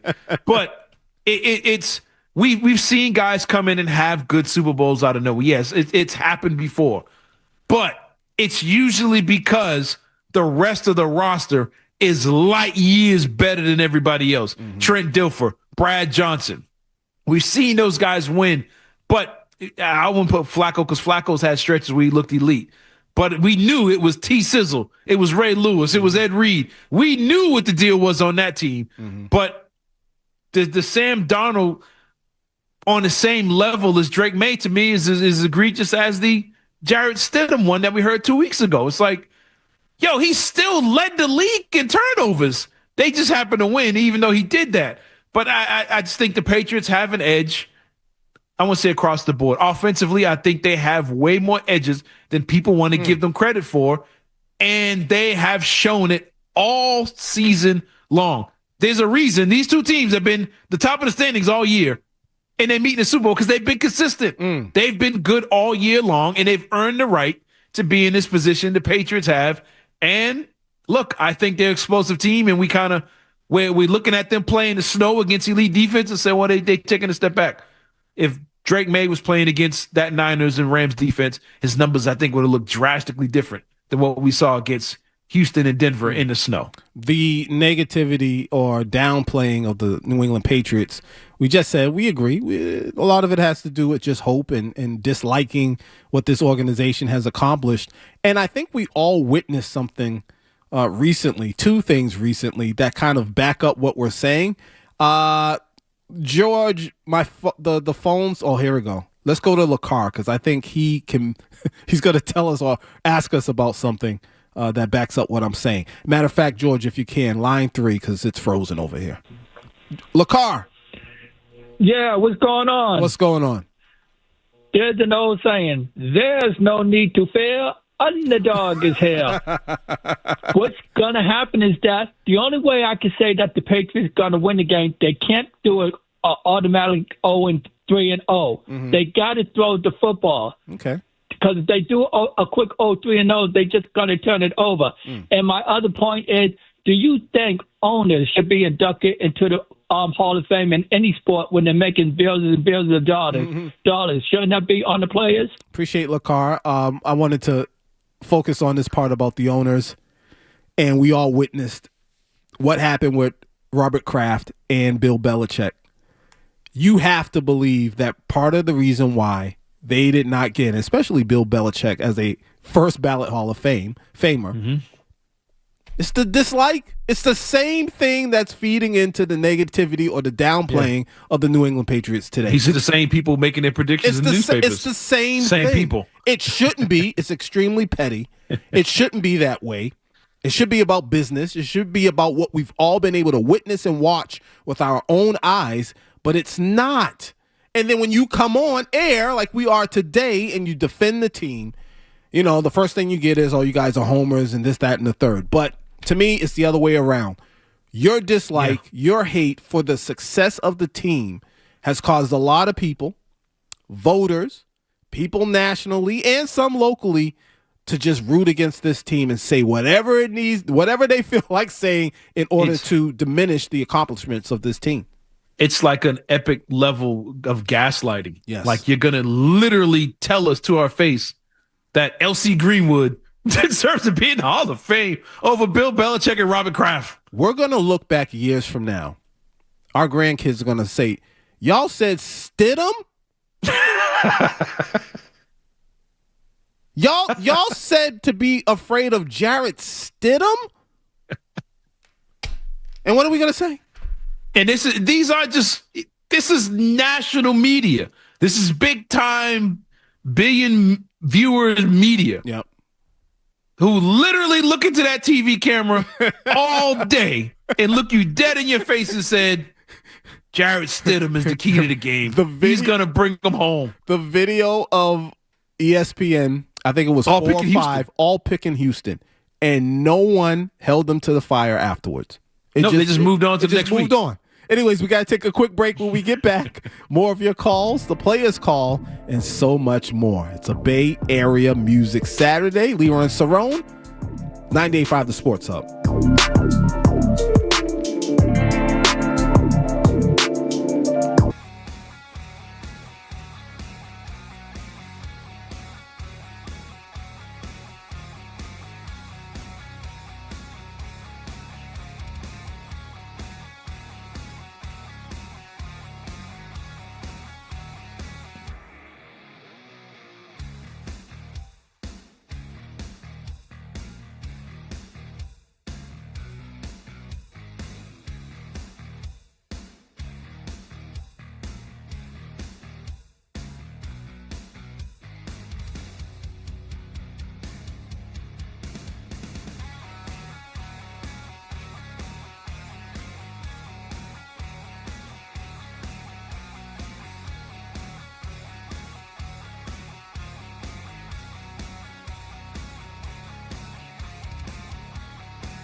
Now, Leroy Irvin and Cerrone battle. Leroy and Cerrone on Boston's Home for Sports, 98.5 The Sports Hub.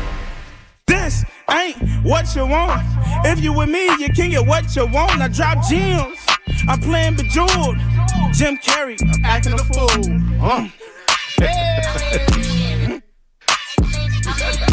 Wow. Oh my. 98.5 The Sports Hub, Leroy and Cerrone show. Where in the world, especially in Boston, would you hear LaRussell? Oh my goodness. Only here. Go back to IOD for that. Only here. Only here. Leroy and Cerrone show. Tell a friend to tell a friend, please. Like, come on, stop playing. Anyways, Super Bowl 60 tomorrow. Patriots, Seahawks. Let's get back to the phones. Let's see who's been on the longest. Let's go to Josh in Belmont. Josh, you're in Belmont. Hey. I just have to say this before you start talking. Before I came in today, I had my son with me. I said, "Son, have I ever shown you where I went to elementary school at?" He said no. And so I went into Belmont, and I went over to the Daniel Butler School. And there was a basketball game going on, so I was able to go into my old elementary school for the first time in about a good 20 years or so. It was that crazy. is so cool. I love Belmont. Did he dig it? Yeah, he was, kids are kids. He's like, all right, you're ready to go. Why are you acting so crazy about this? But, I mean, the smells, the look, everything, it just took me back. I miss being a kid. But anyways, Josh, what's your thoughts when it comes to this paper? It's too bad you can't take him back to the old Foxborough with the aluminum seats at minus 12-degree weather. It's like sitting on an ice cube. Remember that? Right? So what's going on? What's your thoughts about the Patriots? I go back to it. I think this is one of the greatest Patriots teams we've ever had. And I go back to the days of Randy Vadaha, Plunkett, Cunningham, you name it, those guys. I mean, I've seen it all. I've seen the worst teams and the best teams. And I think this is really a great team. I don't see how this isn't seen as one of the greatest sports stories of all time. 4-13 to what are they now? 17-3. Played the three top defenses in crappy weather and shitty. I mean, excuse me. And they keep getting better. They keep gelling. They've got some good veterans, a lot of rookies, a lot of young players, and these are guys who would take salary cuts to stay on this team and play for Vrabel. I mean, how many teams do you get that kind of passion, that kind of heart, and they're talented, but they're still developing. Appreciate it, Josh. I think we got to wait to see if people are going to take salary cuts, but I will say. I get what he's saying, though. I get what he's saying, and I definitely can see free agents wanting to come here now, for sure. Oh, yeah. They're already sending text messages and hey, big head, in the DMs. But what he said, he stole my thunder. I do think this is one of the better Patriot teams we've ever seen. Wow. And I think we are under, how can I say it? We're not giving this team credit because of the power of the names. So we remember the names of the first three championships, the names of the next three. And this team hasn't developed the name part yet. These aren't household names yet. But on the scoreboard and the statistics, yeah, they're up there, man. This is, for years we said the Patriots never had receivers that get touchdowns downfield. They got four of them that are doing it. And we had Randy Moss was the only receiver that was a downfield threat of making big plays that we've saw in the last 20 years. They have four guys with 500 or more yards that are doing that thing, plus a tight end that has big numbers, plus two running backs with 1,000 yards of all-purpose yards. How many years they didn't have an elite running back? Right. We just said, they're winning because it's Tom Brady and defenses. This team is balanced on offense. They're a good team, and by the way, the quarterback is an all-pro on top of that. So, yeah, they win this thing. We mentioned this a few weeks ago. You might have to mention them with some of these other teams. I know people don't want to do that, but they're up there. And real quick, out of the 6 Super Bowls the Patriots won, they could have lost all 6 of those games. Every game came down to the last minute. And my prediction's accurate. This game tomorrow won't. I think they're going to kick the Seahawks in the teeth, to be honest with you. I said it 2 weeks ago. I'm not changing. What's your score? 31-17 New England. I got them 24-23. I think they get more than 24, and I don't see Stafford getting 23. I mean, not Stafford. I would put him in the same sentence. Stafford. What's his name? What's the guy? Sam Darnold. Darnold. That's it. That's the guy. I'm not giving him 3 touchdowns against his Patriot team. I'm not doing it. With the last caller, when I was reading what he was calling in for, he mentioned and said a blue collar team, and it just got me thinking: are we still a blue collar region? And if I question it, and maybe that plays a role in why the team, even locally, doesn't receive the love that it deserves. I mean, at the end of the day, we've all said it over and over and over again. No one expected them to be here. 8 wins, 9 wins would have been enough. And then they get to the playoffs, and everyone's like, man, just get to the divisional. Then they get past that, and they get to the conference championship. They win that. They're in the Super Bowl, and still some are like, I don't know. I don't know how to feel about them. At the end of the day, they have just done a phenomenal job. And you just wonder. You wonder if the whole blue collar thing still exists here. I think it does with this team. I think I'm saying with the region. Oh, do you think the region? I think it is. I think it majority is. Boston has changed a lot. Yes. Since 2001. It's not even the same place. The Seaport didn't even exist. It was a parking lot. But it was a different place. The city was different. The economics of the city, everything was different 25 years ago. But I think New England as a region is still extremely blue collar. I think they see this team as blue collar. They see the head coach. McDaniels is a familiar face. I think they see this team winning by, they just won a game in the snow 10-7, right. Being physical, knocking the Giants logo off Jackson Dart's helmet. Right. Those things remind you of an old school throwback blue collar physical team. They run the football. Their dominant players are D tackles. They're physical. They're big. They're guys. Mac Hollins shows up with no shoes on. They have a blue collar feel to them. Yeah. Stephon Diggs, the only Hollywood one on the team. And yet you still have people saying that game was boring. That are from this so-called blue collar area. Oh, that's gambling and fantasy. That's what that is. There you go. Listen, we got to do the players call. Let's go. Y'all want to hear my player call? Yeah. I think, do you want to hear the player call? All right, so this is the time when we take time to show love to someone in sports or in their everyday lives who's done something so phenomenal that, they normally don't get the chance to hear it, but we're going to do it today. And with that being said, hey, George, how about you go first? Quickly. Nice. Let's do it. Lead off, baby. I wanted to shout out for all the Hall of Fame talk to the actual Hall of Famer who did get inducted. Number 4, should be retired, right? Adam Vinatieri, the greatest kicker of all time. Tip of the cap to you. You definitely have earned it. Hopefully they can put a squash on, not deserving of the Hall of Fame class and being tainted this time of the year. We can go ahead and celebrate you for the kicker that you are. And shout out to Brian in Manchester for mentioning kid might have it for the Super Bowl tomorrow. I just thought to myself, my 5-year-old will have a chance to watch his first Super Bowl. And my 7-year-old was born for that for the last Super Bowl for the Rams. So shout out to the kids. Beautiful. All right, my players call goes to, staying with the Hall of Fame angle. My players call is going out to Bill Belichick and Robert Kraft. I mean, bless your heart. You. If I was them, I know I would be upset, and I would be upset publicly. But they haven't done that. They've been very respectful. They've been very humble. They're going to get in, but they've been disrespected. And for them to just show that type of restraint, I got to give them my players call because I know I couldn't. Cerrone. Bill's lady should have went off right there. That was her chance. Exactly. That was her time to shine right there. All the talking she do and she ain't. Yeah, that was her time to shine. I think she wanted to throw a party for him, though. She should have went off. Cerrone, I really got through mine so quickly because we got to be out at 4:55. I'll be done quick. No. You have 3 minutes. Because you deserve 3 minutes. Why do I deserve? Oh, go ahead, Cerrone. Who's your players call? I'm gonna give my players call. Leroy. Everybody know Leroy put me up to this.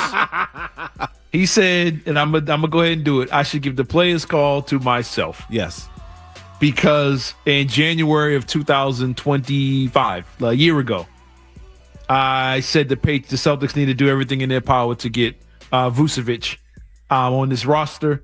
He's a big man. At the time, he was 19-9 player, 50, 40, 80 shooter, great passer, great rebounder, post player, smart player, everything this team needs. And sure enough, last week, the Celtics made a deal for Vucevic to replace Porzingis as their feature center. after he's gone. And sure enough, last night he goes out there. Guess what he does? Oh, yeah. He rebounds. He shoots a high percentage and made great passes. And they came back with 22 points down with no practice. So, yeah, Leroy wanted me to pat myself on the back with that one. But shout out to Vucevic. He's a good player. I've been screaming for him for a long time. He's going to turn. He makes this team legit. And if they do, I think he's going to come back. This team gets Jason Tatum back. They are going to moonwalk to the NBA Finals and everybody stays healthy. Size matters in the NBA. Having a center matters. The Celtics if you had a guy like him against the Knicks, you win that series last year. The Celtics will be smooth criminals. You better believe it. You said they would moonwalk. I just had That's it. They gonna move. It's easy. Just the long, like the one he did on that show. He moonwalked across the stage, not the music video one. Oh, okay. Like the long when he, the Motown 50 or whatever. Motown anniversary. Okay. That long moonwalk. The Celtics adding that guy. You saw his impact last night, especially in the passing game. Yeah. They would feed the post. Somebody cut to the basket. He was finding the cutters. He was finding the shooters. He didn't get a lot of assists, but he got a lot of hockey assists. So to Leroy's request, I give the players call to myself for crying out for Vucevic. As you should. All right, we're out of here.